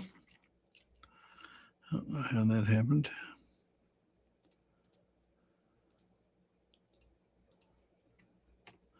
I'm holding the control button. What the hell? It won't let me hold control and do it that way. Okay. All right. Well, I'll have to do that some other time. Definitely will have to do that some other time. But let me show you something on these Weber football steels that most people don't know. All right, look on this Weber steel. Now, if you look about 20% of the way up, not quite halfway, about a quarter of the way up, you'll see a little indention, right? This thing comes with a plate that sits right, a false bottom that'll sit right down inside that. Now, if you wanted to use it for that, and I put a coffee cup under mine if I were, if I set something down in there heavy, and if you're using it for canning, you can do the same. You can put a coffee mug down there that's the same height that is, about that much, and help support it because it is thin metal, but it would support a grain bag. If you put a grain bag in there, I will say sparge it. So use your mashed liquids to sparge all the small stuff out through a screen, right? You just want to get the grains. You don't want to get all that yeast and yeast bed in there because it'll get yeast in it and it won't be the best flavor. So you want to sparge all that out, right? And just leave the grain. That way you're getting the flavor of the grain. But yeah, it has a false bottom in there and you can use it. If you decide to put a heating element in one of these, which is definitely possible, make sure that you put it below that. That way you could put that in there and you could put a screen in there and kind of help separate and making sure that solids don't get to your element. All right, 921, and I don't have Steven in here to tell me to send out the rest of those links. So I'm going to have to do that while I remember it. So just bear with me a second and let me send the rest of those links out.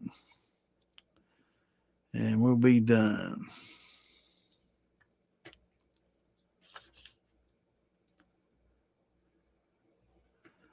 I hate to have to. I probably won't be able to get them all out. To be honest, I didn't get very many tonight. So we'll see.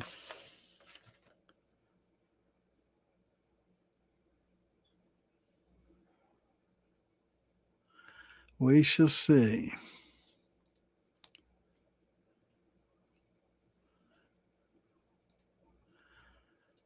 Eventually, I'm going to get Clint to share some of these with me so we can get them all out at the very beginning. This is really what I would like to do.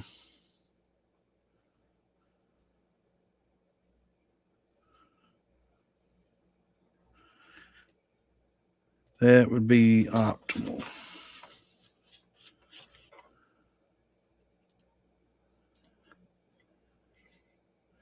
Because we got a lot of the smaller groups are basically or just smaller groups of people that are in some of the larger groups too. So, there's definitely going to be a lot of overlap because a lot of I'm in most all these groups. I'm in all the groups that I share to, and I see a lot of the same friends in there. So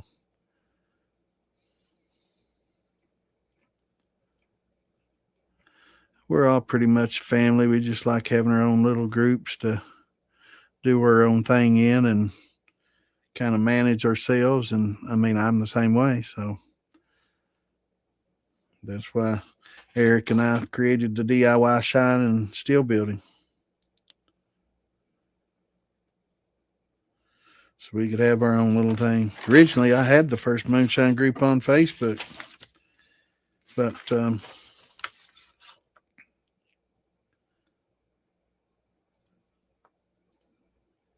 it's just most real life friends I grew up with and drank shine with and made shine with when I was young, and we pretty much keep it that way. They don't want a lot of outside world brought in. And for those that don't know, it's the Moonshine Mafia. It was started long before the show even came on TV, before anybody cared about moonshine. I just grew up in a place where a lot of people made it, and a lot of my friends, and didn't make it. They definitely were still drinking it. Start high and then back off to about half power.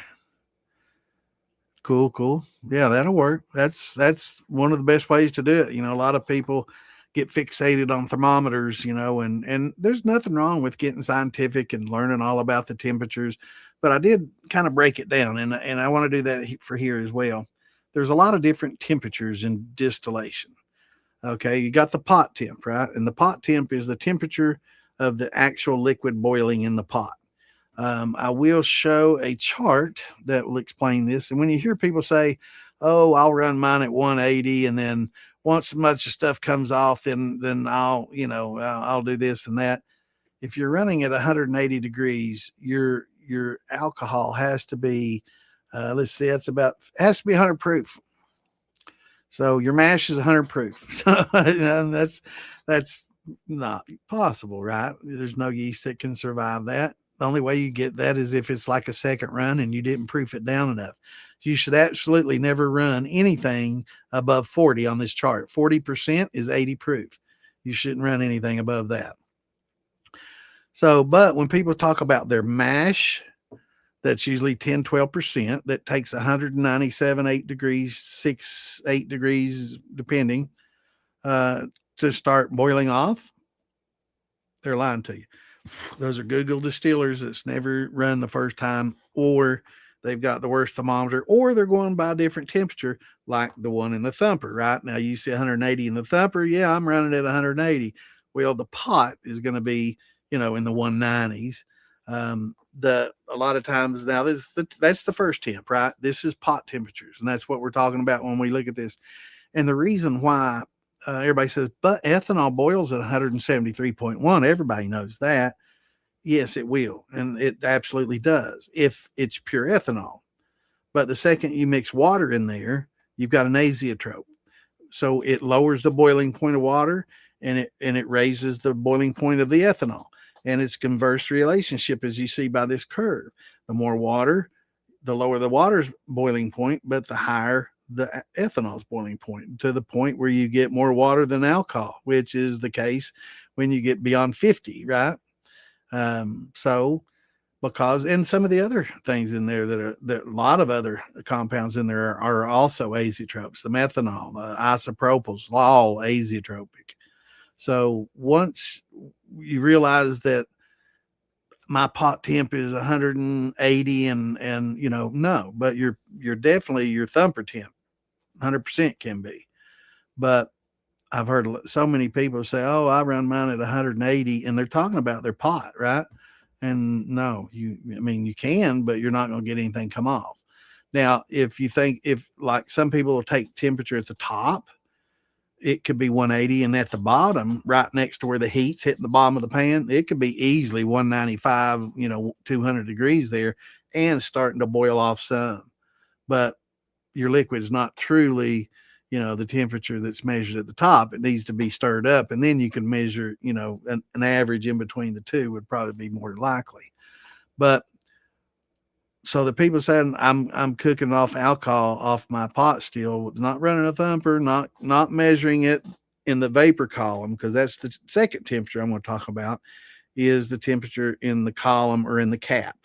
So if you got a thermometer in your cap or on your column in an elbow or somewhere, like, some of these put it, or like in this football steel, you'll see it right in the middle of the football.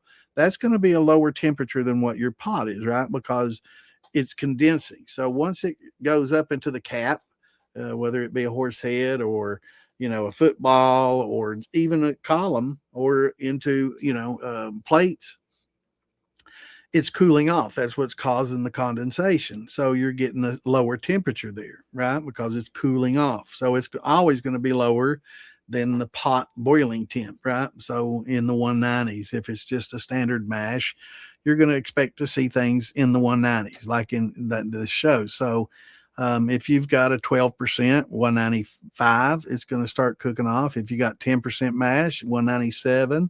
And if it's an 8% mash, it's going to start boiling off at 200. Now, you might see a little fog on the top where you've got a hot liquid and cool air hitting it, causing fog. Or you might actually get some boiling at the bottom, right? Because it's a lot hotter right down there at the very bottom of that pot where it's touching the heat, the fire, whatever. So it's always going to be a little hotter down there. So that's why you always see the bubbling and the boiling start at the bottom plate, because it's hotter. It's considerably hotter than the top. So that's your first temperature, is pot temperature. Second temperature is going to be your vapor temperature in your column, measured in your column, always going to be cooler. Then you've got third, if you've got a thermometer in your thumper, You're going to have a third temperature there, like Carl's talking about. It's definitely going to be cooler there, even cooler, than the vapor coming right off the steam, and has had time to cool. Now, once if that thermometer on his thumper is on the top and it's just measuring vapor, it's always going to be cooler. But if it's in the actual liquid, once liquid forms in that thumper and redistills, it's going to be, pretty hot in there too. It's going to be go up to about 190 or whatever if it were in the liquid, because that's a second distillation and it requires that temperature to do. But if it's in the top, which most of them are in these, these pots, these Vever pots, they have the temperature in the top, little probe sticking down that far, and that's just in the air above, the thumper juice, right? But if it goes down into the liquid, it's gonna measure a little higher. So that's maybe a third temperature. Fourth temperature is going to be in your flake, or where your worm and your coil is, your condenser, right? Depending on how you're doing it. So the water that you circulate around your coil, you can measure that temperature, and that's a pretty good temperature to keep an eye on. But one of the most important temperatures to keep an eye on, nobody measures, and that's the distillate coming off the drip. If you can keep that between 60 and 75 degrees in that range, the closer to 60, the better. That's perfect. That's the temperature you want to keep. So of all the temperatures that people keep, the fewest actually measure that temperature. And that's one of the most important places to measure your temperature, and nobody cares a fuck about that. And that's crazy. But so you'll adjust, the coolant going into your flake, or the flow if your water's cool enough. But your temperature's in the 50, your distillate's coming off at 50, you can slow it down a little bit, right? So you don't need that much cold water going in there. So you can slow the flow and save some money on time and ice. If you're buying ice, especially, please don't just freeze water jugs, milk jugs, 2-liter jugs, and use those instead. Buying bags of ice is almost as bad it's worse than buying propane. It's just an expense that eventually you want to put past you, right? But so measure that distillate coming off, and you want to keep it between 60 and 75 for optimal liquor. That's awesome. That's great, man. Absolutely. And it's still free. I'm sure that it's still free to join. It's limited time, but if there are some lawsuits that they bring up that do pass, sometimes the judges will rule that only members of this association will be able to take benefit of my ruling. And they've done that with marijuana. They've done it with other things. So yeah, they could definitely do it with this. They've done it with guns even. So yeah, definitely being a member is a big plus, and it helps. It's a great thing.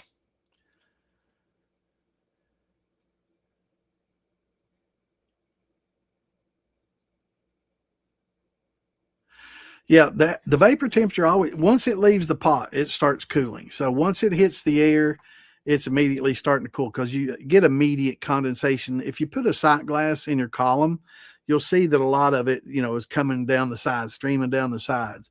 And that's because it's instantly cooling. And, the water is one of the first things that will actually condense and come back down. And so once it does, now right above the pot where it's forming, you might get a little bit higher temperature there, but once it gets up into a cap or into a column, it's definitely going to be cooling off a little bit.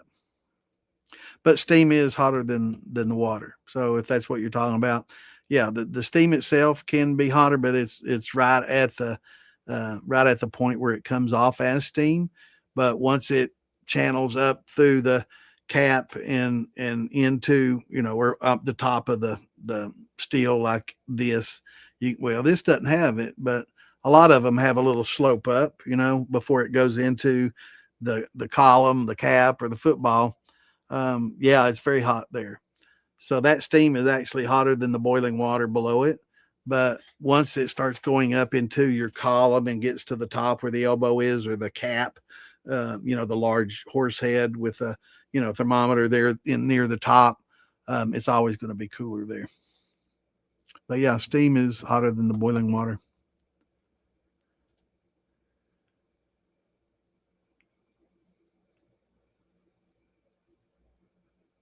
cool. Yeah, it's a good idea. Yep. I wasn't aware they went that high, man. That's good though. I guess in the flake that it's not, that's not that high. So yeah, I guess it's anywhere from 50 to 80 degrees, in that range, 40 to 80. Yeah, that's a good idea, Carl. 64, 72. That's perfect, man. 60 to 75, anywhere in that range. That's the Cinderella zone, man. That's what everybody says is the best. Yeah, free option and the 50, 90-year option. That's awesome, man.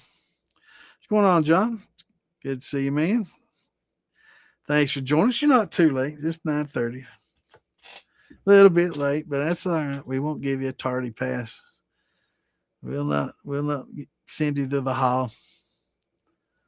But thanks for joining us, brother. For those that are here the first time, though, we try to get on here every Tuesday and Saturday, 8 Eastern time.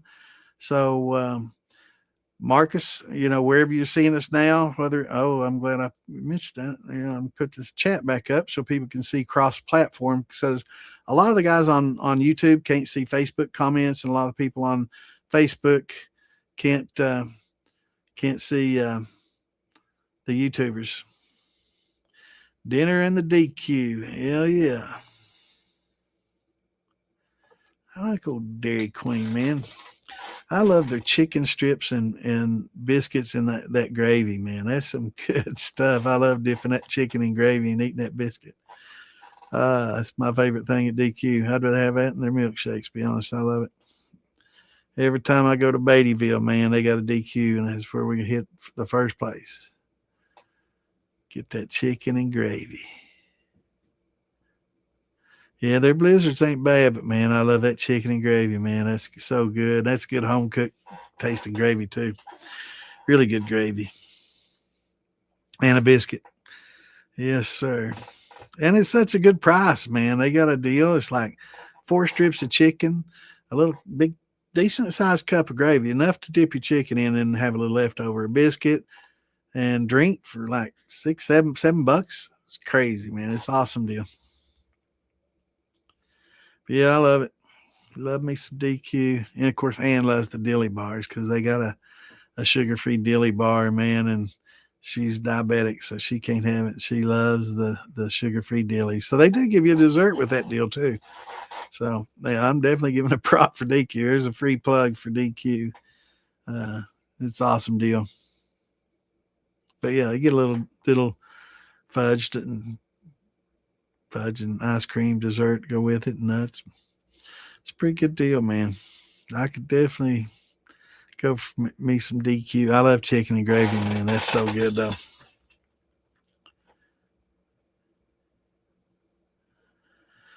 No, you got to go to Waynesville, man. Waynesville's where it's at. But we ate pretty good while we were there. There's a couple of restaurants, and country restaurants. They're some of the best ones with country cooking. Not a lot of fast food type restaurants, but a good at what I call country. It's kind of like Tickles, some of them are homes being converted into a restaurant. Some of them are built that way, but no franchise and no big name behind them. Just good home cooking. That's some of the best places you can go, man. Yep. I'll be there, man. Looking forward to it. Damn, it's just 2 weeks away. That's crazy. I tell you what, man, during the summer, these festivals just start boom, boom, boom, boom, popping one right after another. And then after that one, it's going to be what, a month to farm the bottle. So that's, let me see.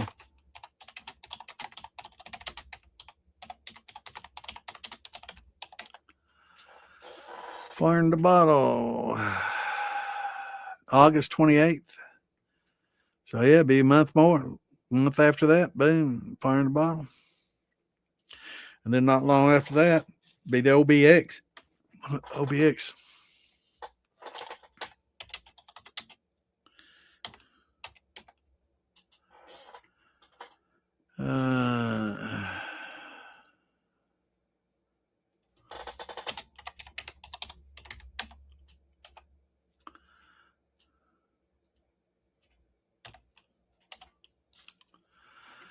Let's see. OBX usually in the fall, and so is Arkansas. October. No. Wait a minute. No, that's the watermelon. I'm not sure. OBX. They have so many there. Outer Banks. Bluegrass Island Music Festival. That would be great. Yeah, OBX has quite an Outer Banks. It's quite a bit of festival. Now the Arkansas.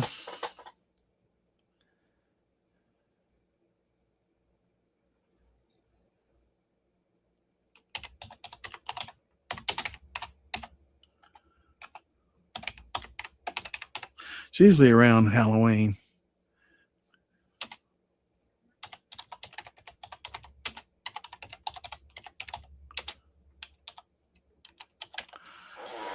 That's usually around Halloween. October 3rd this year. Okay.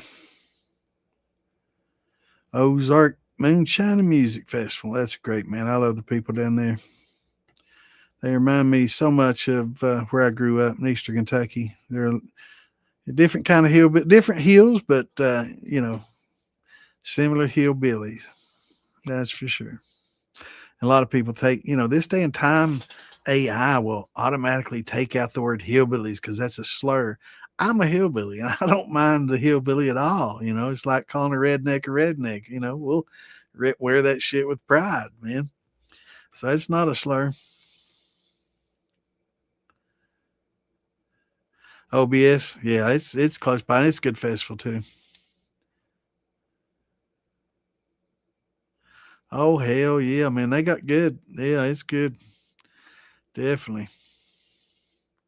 Get the chicken strips and biscuits with gravy, and oh, it's good. And you get a little dessert and a drink. It's good combo. It's like $7-8. It's a really good deal. If I wasn't living at home, if I was still working out inside the home every day, I would definitely go there for lunch every day or dinner.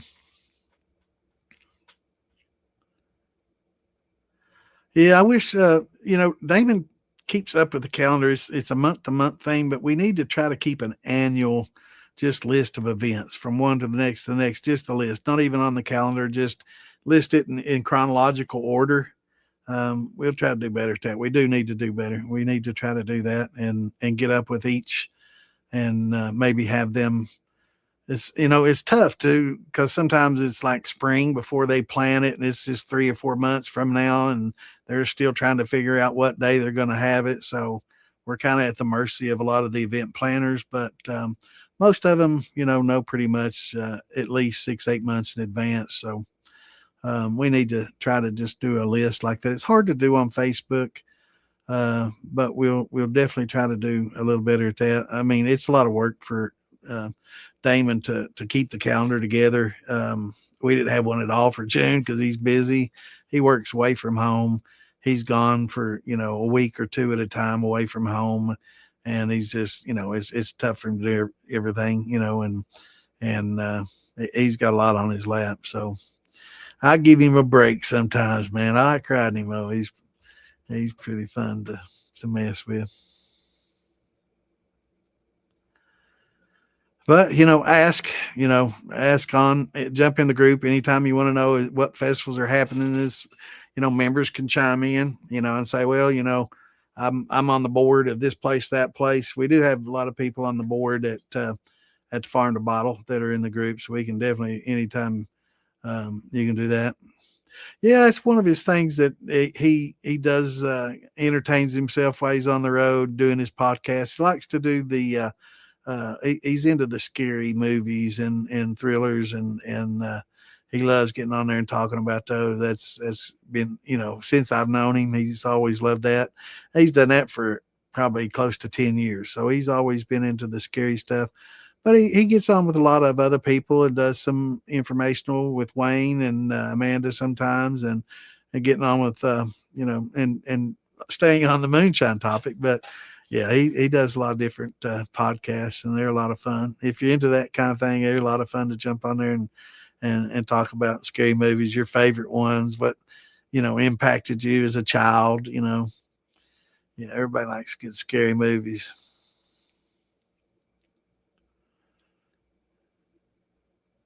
But yeah, but just jump on here. I can usually find it. I can get on Google and I do notice a lot of the people that are in charge of some of the places. If I can't find it there, I can get up with them on Facebook. I know a lot of the organizers and people that live locally to a lot of them, fortunately. But there's some that I haven't been to that I want to get to.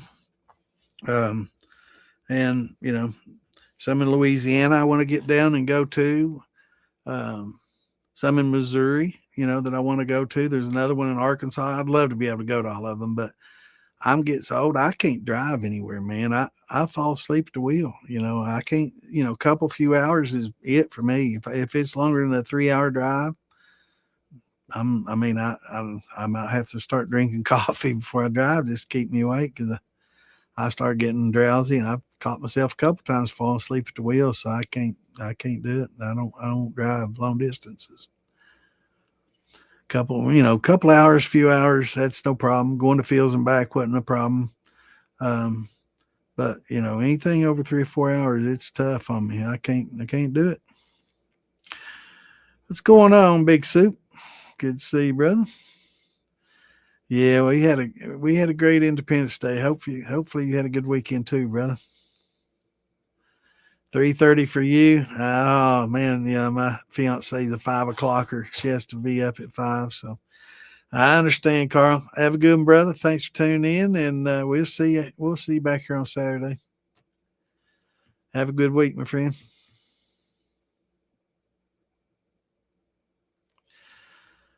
So what's going on, Big Soup?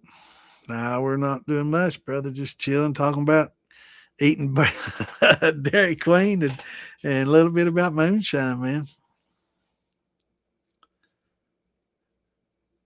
Yeah, had a pretty good conversation earlier about going electric. Transitioning from propane to using the electric elements. That's a big thing these days, and a lot of people doing it. And everybody that's done it, except for one person, is loves it. Man, everybody is so convenient. Just be able to, instead of cook on that stove, just to plug into where the stove plugs in and heats up faster, more evenly, much better. Yeah, it's a lot better. What's going on, Adam? Good to see you, brother.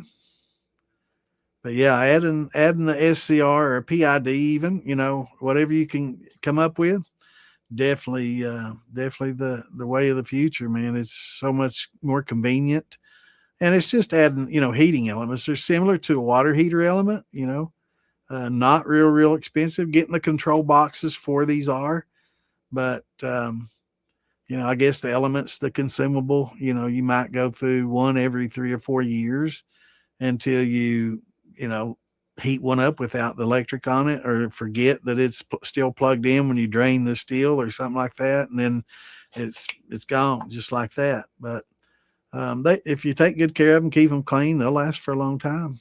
They sure will. And they heat up so fast, man. You'll get boiling water so quick.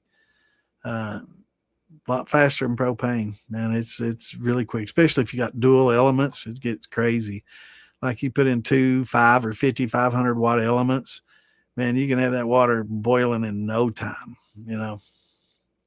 So it's definitely convenient, but just some precautions. You can't let the water level get below it, and you got to keep your mash. The wash that you put in the steel has to be a little cleaner. You don't want to have bits and particles in there because they can scorch.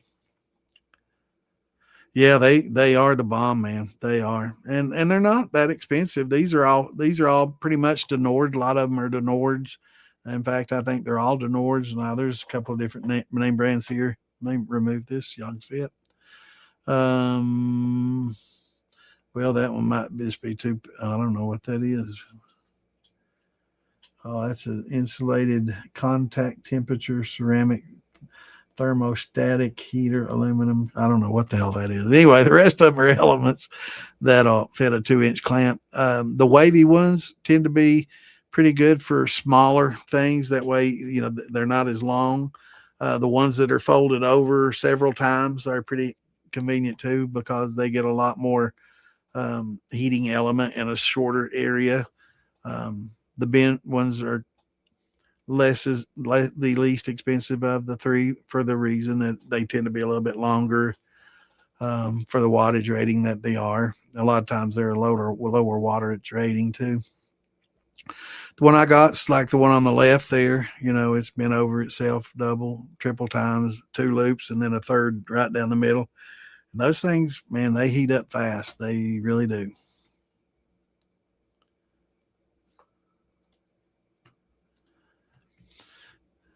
George on the Barley and Hops YouTube page has a ton of easy to follow videos on how to build SCR. Yeah, there's quite a few on YouTube as well. If you're good with electronics and good with electrical, give it a shot.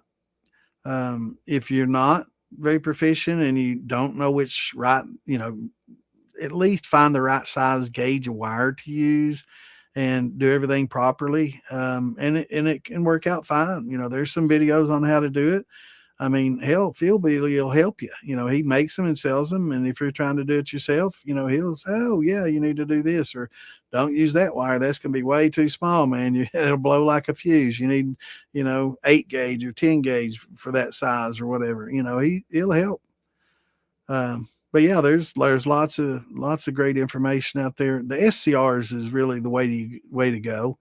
And like I said, the parts aren't all that expensive. Once you add them all up, you're looking at probably $120 for all the parts, not including the element. So, you're looking at maybe 150. And I'm talking about the box, the LED readouts, the on-off switch, the rheostat, the SCR, the heat sinks, the fans. Once you add all that up, and the wire and everything to do it, you're easily almost half the cost of one, and the other half is, having somebody build it for you and stand behind it, which means a lot to people that don't know how. But if you're handy and you're familiar with electrical and you're not scared, or maybe you aren't scared and you should be, then tackle it yourself. If you're not that familiar with it, or might just go ahead and spend that 150 and let somebody else do it for you, because it's going to cost you half or a little bit more than what they charge just for the parts. And then, so that $100, maybe just give it to them and let them do it and stand behind it and warranty it for you. That's definitely worth it. But yeah, it's a project that you can tackle if you're handy, for sure. And lots of good sources. Yeah, I loved watching George and Barley and Hops, and I watched a lot of his videos, and that's one of the reasons that I wanted to do this format of Q&A, is because it's very informative watching George. But if you have a specific question that you want to ask, it's tough. Used to in his comments, he did fairly well with answering questions, but once he sold that, he had a non-compete clause where he can't do it anymore. And it was just, if you want your question, so like if you have a question, what should I do this at, or what temperature should I do this, or what, asking, it's tough to ask in the groups because you get so many different answers. And if you go onto the videos and watch the videos, I mean, you could watch the videos for hours and hours, days, and not get an answer. And finally, he'll talk about the topic you're interested in, and you'll get your answer. But you have to watch through a lot of video to get there. Whereas here, it's more of a Q&A format. I've thought about doing kind of like the videos, but that's been done. Everybody's done that and has the videos out there. If you want to watch them, YouTube's full of them, but not anybody's doing just Q&A where you can come in and just ask, put me on the hot seat, ask a question and watch me squirm if I can't answer it, because I don't know everything, and I will try to find you an answer, because if I don't know the answer, I should. And so I'll try to find it, and we can talk about it. But that's why I always wanted to do this format, because it's just, nobody's out there doing it. Nobody's out there answering questions and helping people with the hobby in that way. Because lots of videos on how to, and watch me do this, but, not a lot of people that you can just come to and get good answers. And, and that's what we're for. That's what we're here for. And we don't have all the answers, but most of your basic and intermediate answers we'll have. There's some high science questions, that you can bring up that, talk about the conversion of one, compound to another and transitioning between two compounds and all that can get quite complex that I might not have the answer for that we'll look up. But for the most part, yeah. Right, no open flames, but there's electric shock and liquid pretty close, and so it's either gas and flames, vapors that are flammable and flames, or electrical and water. So am I going to burn up, or am I just going to until I die? Which is it going to be? So both are dangerous, and still have to respect it, but it's so much easier and convenient to do it this way for sure. All right, see Shine. Thanks for tuning in, brother. Have a great week. We'll see you Saturday, bro. Hello, Miss Tammy. How are you? I hope your hip's getting better. Hope y'all had a good Independence weekend.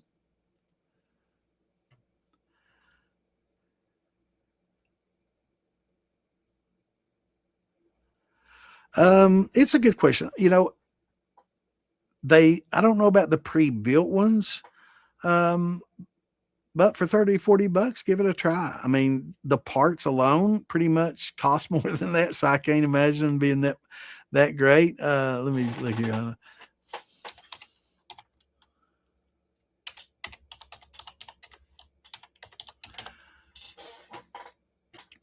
Now let's see. Some of those just aren't going to be rated for what we're doing anyway. And some of these that say 10,000 watt, 240 volt regulator, 5 SCRs, dimmer switch, 30 amps, 38 bucks will blow. There's no way they handle 10,000. That would be a peak, and they're not going to handle my 9,000 watt element at all. Fact, they will not. In fact, most of these won't handle a 5,500.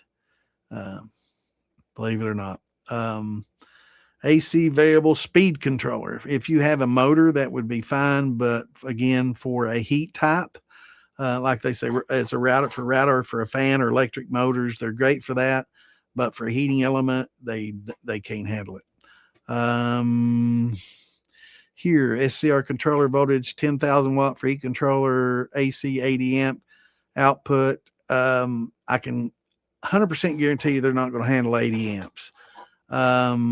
But for a 3,000 watt, those might be okay, but they say 10,000, that's not happening. It takes a lot more for anything above the 55, 6,000. It's a different bear. You almost have to go with an SSR instead of an SCR, which is a solid state relay, instead of a semiconductor relay. So, yeah, it's going to be a little bit considerably more expensive.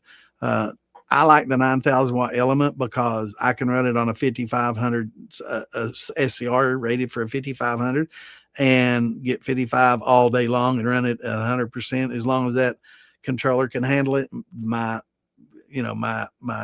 element's going to be able to handle it, and it'll last longer. But yeah, some of those for 16, 17 bucks might be good for a 2,000 or a 2,500 watt element, but they're not going to handle a 55 or a 6 guarantee, especially even the ones that say 10,000. I don't know. Buy one and see. I mean, for 17 bucks, and a little bit of wire, rig one up to one of these elements, and you'll buy one for element for 50 bucks and rig one of these up to it and see how many amps it'll take. Put an amp meter on there and just see how many it takes till it pops. Because I don't even see a really big heat sink on them, and I don't see a fan, which really it will need both. So I just can't imagine them lasting good. I don't know what kind of capacitor they have on there. If it's not a good Japanese capacitor, it's probably not going to handle it well either. But try one out. I mean, if it works, awesome. You can tell us all about it.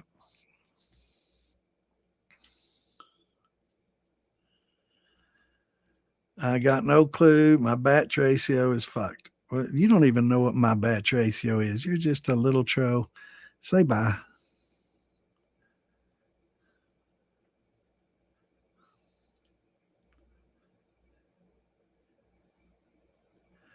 Yeah, yeah, yeah. I like old George. Yeah, he's cool. 2,000 watt on yeah, 120 volt, 2,000 watt is fine for a smaller setup. Absolutely. Yeah, and 3 to 4,000 watt would be fine on a 15. Yeah, absolutely.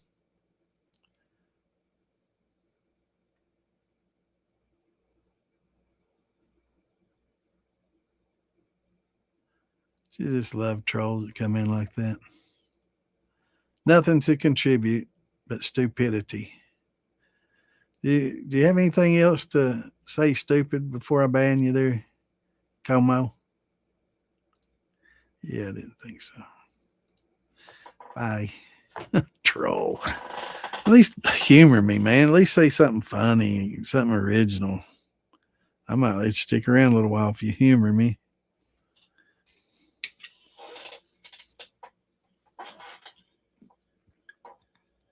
They think it's such a big deal, and it's just one little button. Boom. Bye. A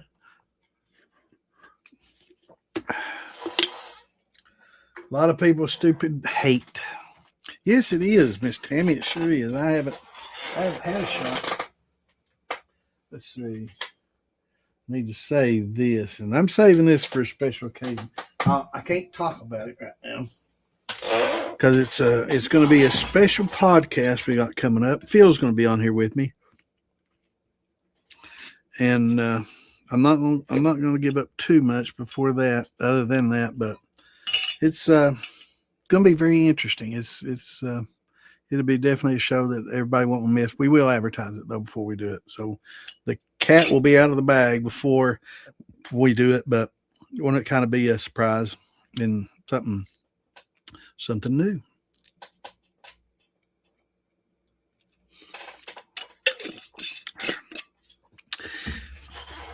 And I think he was trying to troll Phil Billy about his ratios of fruit and sugar and all this stuff and the drinks he makes. And how can you be wrong about an opinion?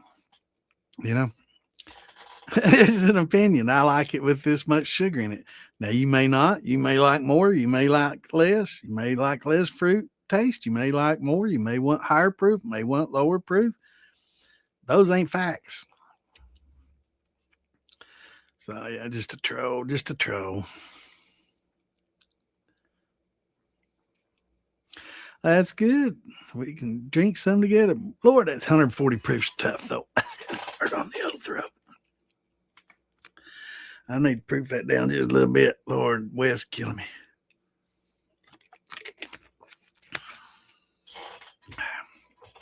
The beverage chiller, good deal. Somebody else was talking about that. Is that like the quarter horsepower one? Who else was it talking in here? Was that Frank? Somebody was talking about. Turn this fan on, Cam. You got me all hot bothered over here, man.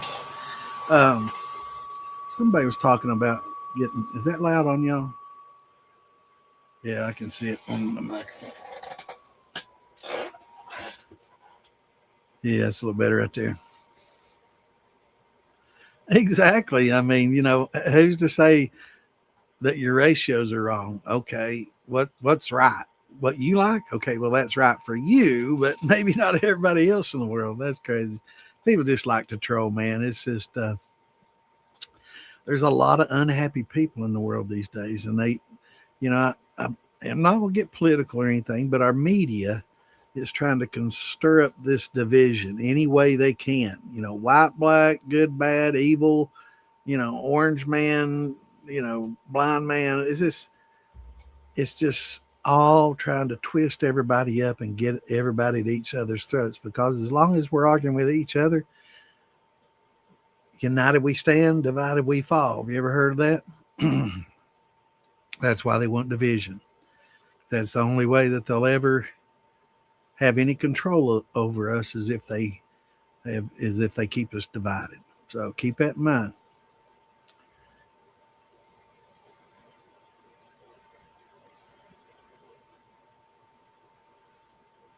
So how's that chiller working, John? I think Phil had one, and I think he was running a 30 at the time. and it wasn't enough to do his complete run on the 30. But I think on a 10, 15, 20, it would have been fine. But on his 30, it wasn't enough to, especially once he got near the tails and trying to run them out. So he got a second one and ran them in line with each other.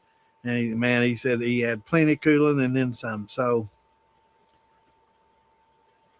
I'd say if you kind of regulated the water that went into it and put some ice, frozen jugs of ice in there, that would probably help enough to keep it, working no matter what. That's what I do. I'll either use a sink on the inside or a cooler outside, and just keep putting the old jugs in there, in the sink or in the cooler, and just pump from there. Thinking about getting a big huge tote like a 250 and putting it on the gutter, and using that for watering my garden and for garden water, right? But I think that worked pretty well too.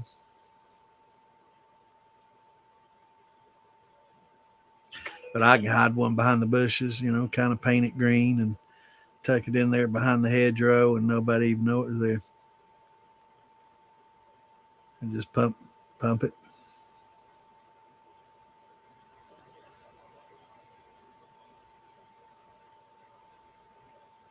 Good so far. No worm. Cool. Yeah, I'm not. He was running his on a flaking worm. Yeah. Yeah, Liebigs and shotguns are a little different. But yeah, it's. I've not run a chiller. I was thinking about doing the hillbilly chiller thing, and just as shit and giggles kind of thing, but taking an old window unit you can buy for $10, $25. It still works, and folding the coil down and putting it in water and running it, and they say those work pretty well actually. And I've got a buddy that got one of those old, the I guess the what do you call it? The fountains in school, the water fountains in school, where you can just walk up and take a drink, and it's always good, cold, ice cold water. Well, those have a built-in chiller, and a buddy of mine took one and made a chiller out of one of those, and it worked pretty well too. But yeah, I was thinking about taking an old window unit. They've got some videos on YouTube on how to do that. I think Phil Billy might have done it too. Probably he's done about everything. Um, but if not, there are a lot of other videos on there that are good for you. You just got to be careful about bending that coil down and not crimping your copper, tubing. And if you can get it bent over without bending that and crimping it, yeah, you're golden. But just cut it out, fold it over, and they work really well from my understanding. Trying to keep them from freezing, is an issue. Vert, you gotta put the water that you've got coming back, pretty close to certain parts of that so it doesn't freeze, and so they must work pretty well. Is that fan very loud for y'all? I know for the old microphone it wasn't, but this new one might pick it up. Is it very loud? Because once I start drinking, I damn sure will need it. I've been out in the sun. I mowed grass in the 94-degree sweltering heat. Felt like 104. It's hard on an old man. If you're going to use two 2,000 watt 120-volt heating elements, they can't be on the same circuit. Right. Just plug it in two different places. Right. Two breakers, two different circuits. Yeah.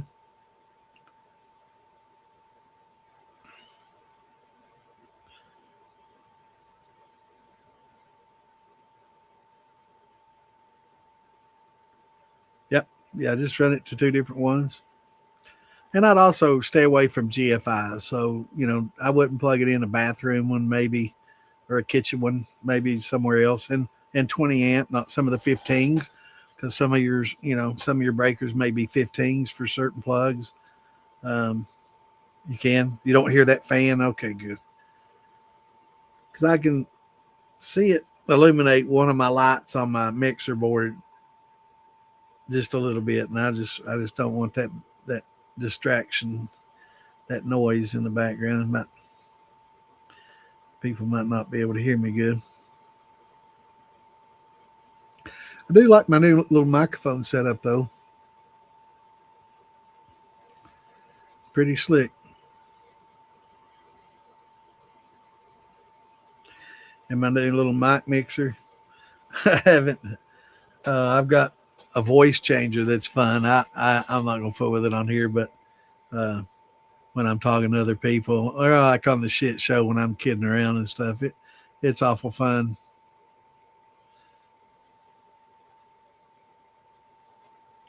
It's got different voice synthesizers. Let's see, make it sound like an old man. It don't sound like an old man. Okay, I'll do this one. Elder, this is what an old man is supposed to sound like, I guess.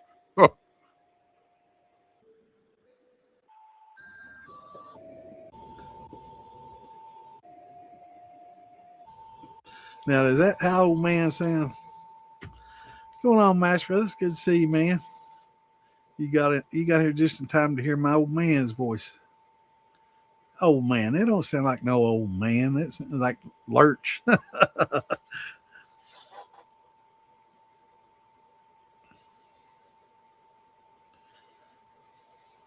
You remember him? Was it Lurch from the Munsters or Addams Family? Addams Family.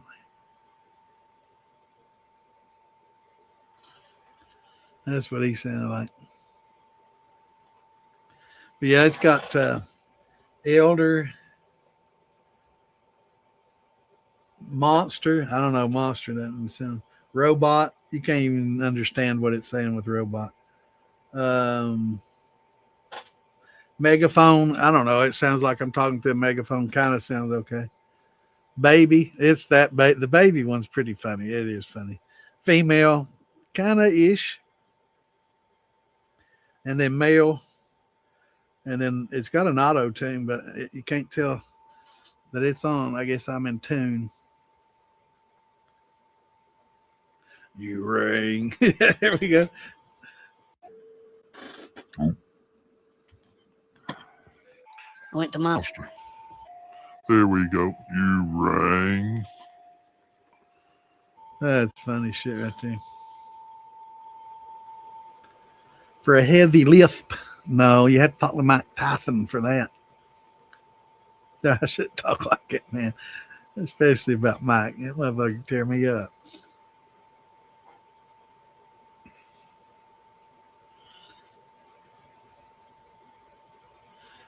Yeah.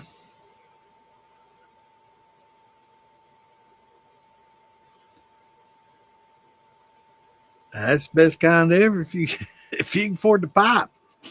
But yeah, I wouldn't run it down any PVC, but if you got some copper, man, you could definitely run it that way. A lot of old timers have. They like to shine right next to those little steep drops, not necessarily like a waterfall, but where you get a good 10, 12 foot drop within a, 30 feet long, pretty deep, steep little decline. It'll definitely work through something like that.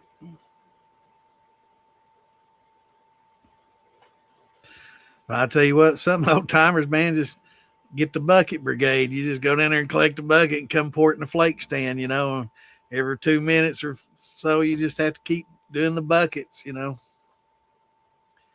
That's about as old school as it gets.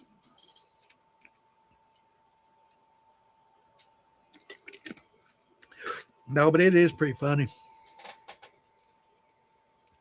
Damn, that shine puts a little scratch in my throat every time I drink it. That 140 is pretty stout. It might be a little higher. I need to measure it. Whew. You wait and see if I don't proof that down before I drink any more of it, man. It puts a scratch in my throat every time I drink it.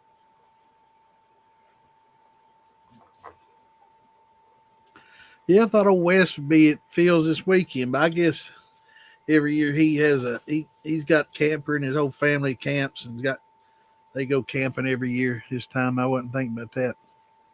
But I miss seeing my old buddy Wes this weekend. Got to see Big Easy and Derek and Sean done the bunch, but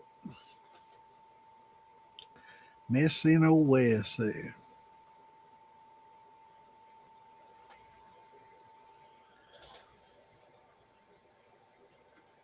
Yeah, but it's fun playing with that thing, messing with people.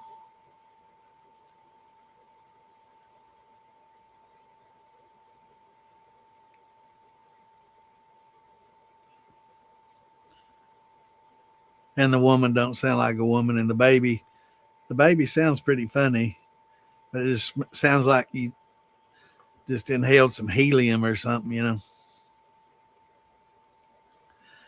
But when I laugh, it's got a pretty funny giggle. It's fun. The little things that humorous, huh?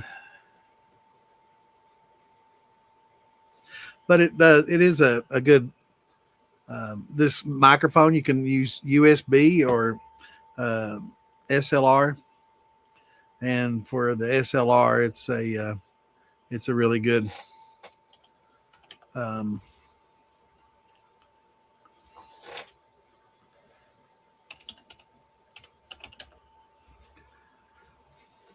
Maybe it's not SLR. XLR, yeah, XLR, not SLR, XLR. But for microphones that do the XLR, it's uh, it's good for that. The XLR does sound better than just the USB on some of these on the microphones that use both. The reason I went with the XLR is because if you use it to power this microphone through the USB, it can burn it out on the board because it's really not designed. It's designed for charging and small wattage, and this microphone takes quite a bit, so I didn't want to burn it up. So this will definitely save my motherboard.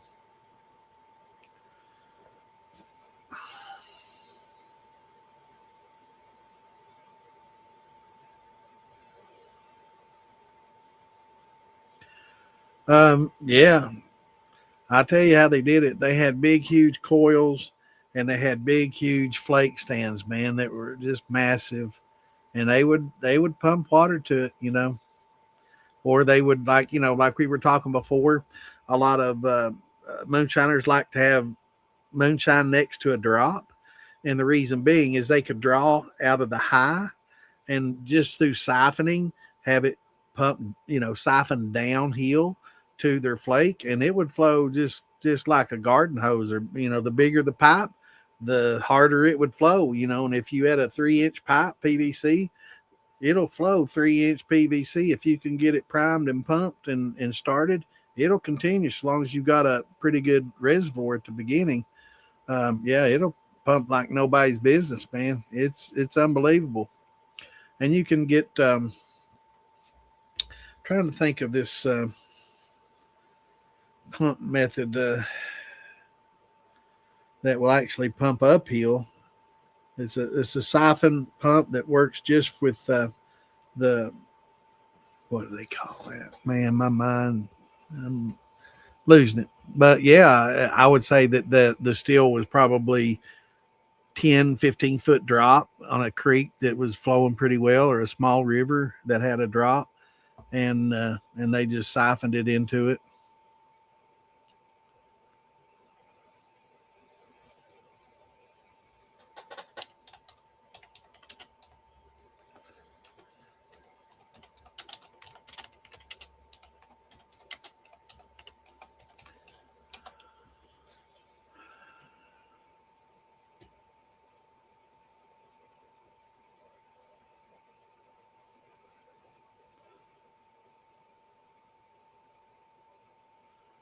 Yeah, oh Google can't give me all my answers like I want it.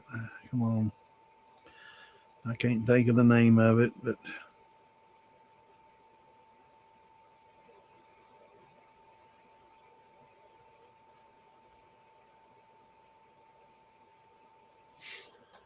AI. Strictly speaking, siphons require gravity and cannot pump uphill. However, you can use a manual drill powered or 12-volt transfer pump. No shit. That's AI. You're such a genius. Nobody knew that you could use a little drill pump or something, pump uphill. Wow. I'm so glad we have AI, right? But there's actually it's a crash pump. What's it called? But it actually uses the siphon action as a pump, and it'll literally pump uphill. And I'm trying to think of what that's called. They did it on the Moonshiner show, but yeah, what's that called? Ram pump. It's a ram pump. Yeah. And it took not the AI, but it took a YouTube video, some country man on a YouTube video that built a 1/2 inch ram pump. Thank you. AI don't know shit about shit. Ah, mighty. I can't depend on them, but it's a ram pump. I couldn't remember that name. I'm getting old, But yeah, the old ram pump that uses like a cylinder, and yeah, you have to see it, but they definitely work. Hard to get started, but once you get them started and you got a good pool to draw from that doesn't, get shallow or vortex and get air into it. As long as it doesn't do that, as long you can run that ram pump for a long time, man. They'll work well. But they will pump uphill. They did that on the Moonshiner show too. Jerry and them did it.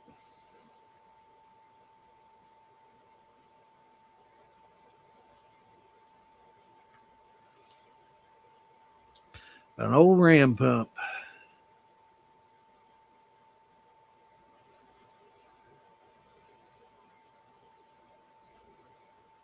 Oh yeah, yeah. They had that shit flowing, brother.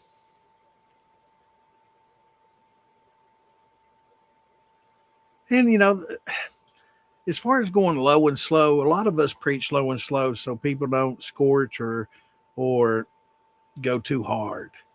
But when I hear people that have a 5 or 10 gallon still and they're running and it's taking them 12, 14 hours to run, that's getting a bit, it's just ridiculous. That's just too much right now. It's 4 to 6 hours should be plenty to get through your tails and run at a decent drip or flow, depending on your still size. If you're 10 or less, it should be a drip. If you're 15 to 30, you can have a thin stream, no problem at all. If you've got a 50 to 100, you can have a pretty good, pencil size stream coming out. If you've got a 500 gallon, we're talking about not garden hose with pressure, but a siphon garden hose size coming out, right? A stream, the size of the pump or the hose it's coming off of. So, I've seen some of these big distilleries, with big, huge, I don't know if it's probably coming off a column, but it's like it's like a fire hose coming out of there, man. It's massive amount coming through. And they show it coming through, and they got this big glass, to see how much of it's coming out. I mean, it's pouring out of there a lot. Like water from a gutter, man. It's coming out hard. Coming out hard, man. So the bigger the still and the more super adequate that your worm and temperatures can get, that can dictate on how fast you can run. But don't outrun your worm. Don't outrun it to where your distillate coming out's above 75, 80, or you're just defeating the purpose. That's not good. So that's pretty much going to be your limiting factor, is how well you can condense and cool and come out between 60 and 75. So, as well as you can do that, you're good. But just don't outrun your worm or your condenser.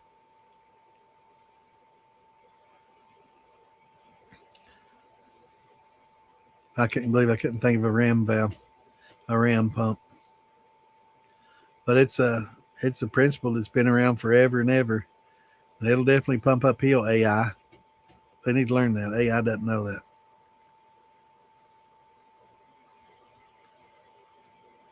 but you can use a drill or a 12-volt pump. Jeez, man. Thanks. I didn't know that. Who's Google? Gonk? Yeah, I've heard some bad rumors on them anyway. I need to find me a better AI.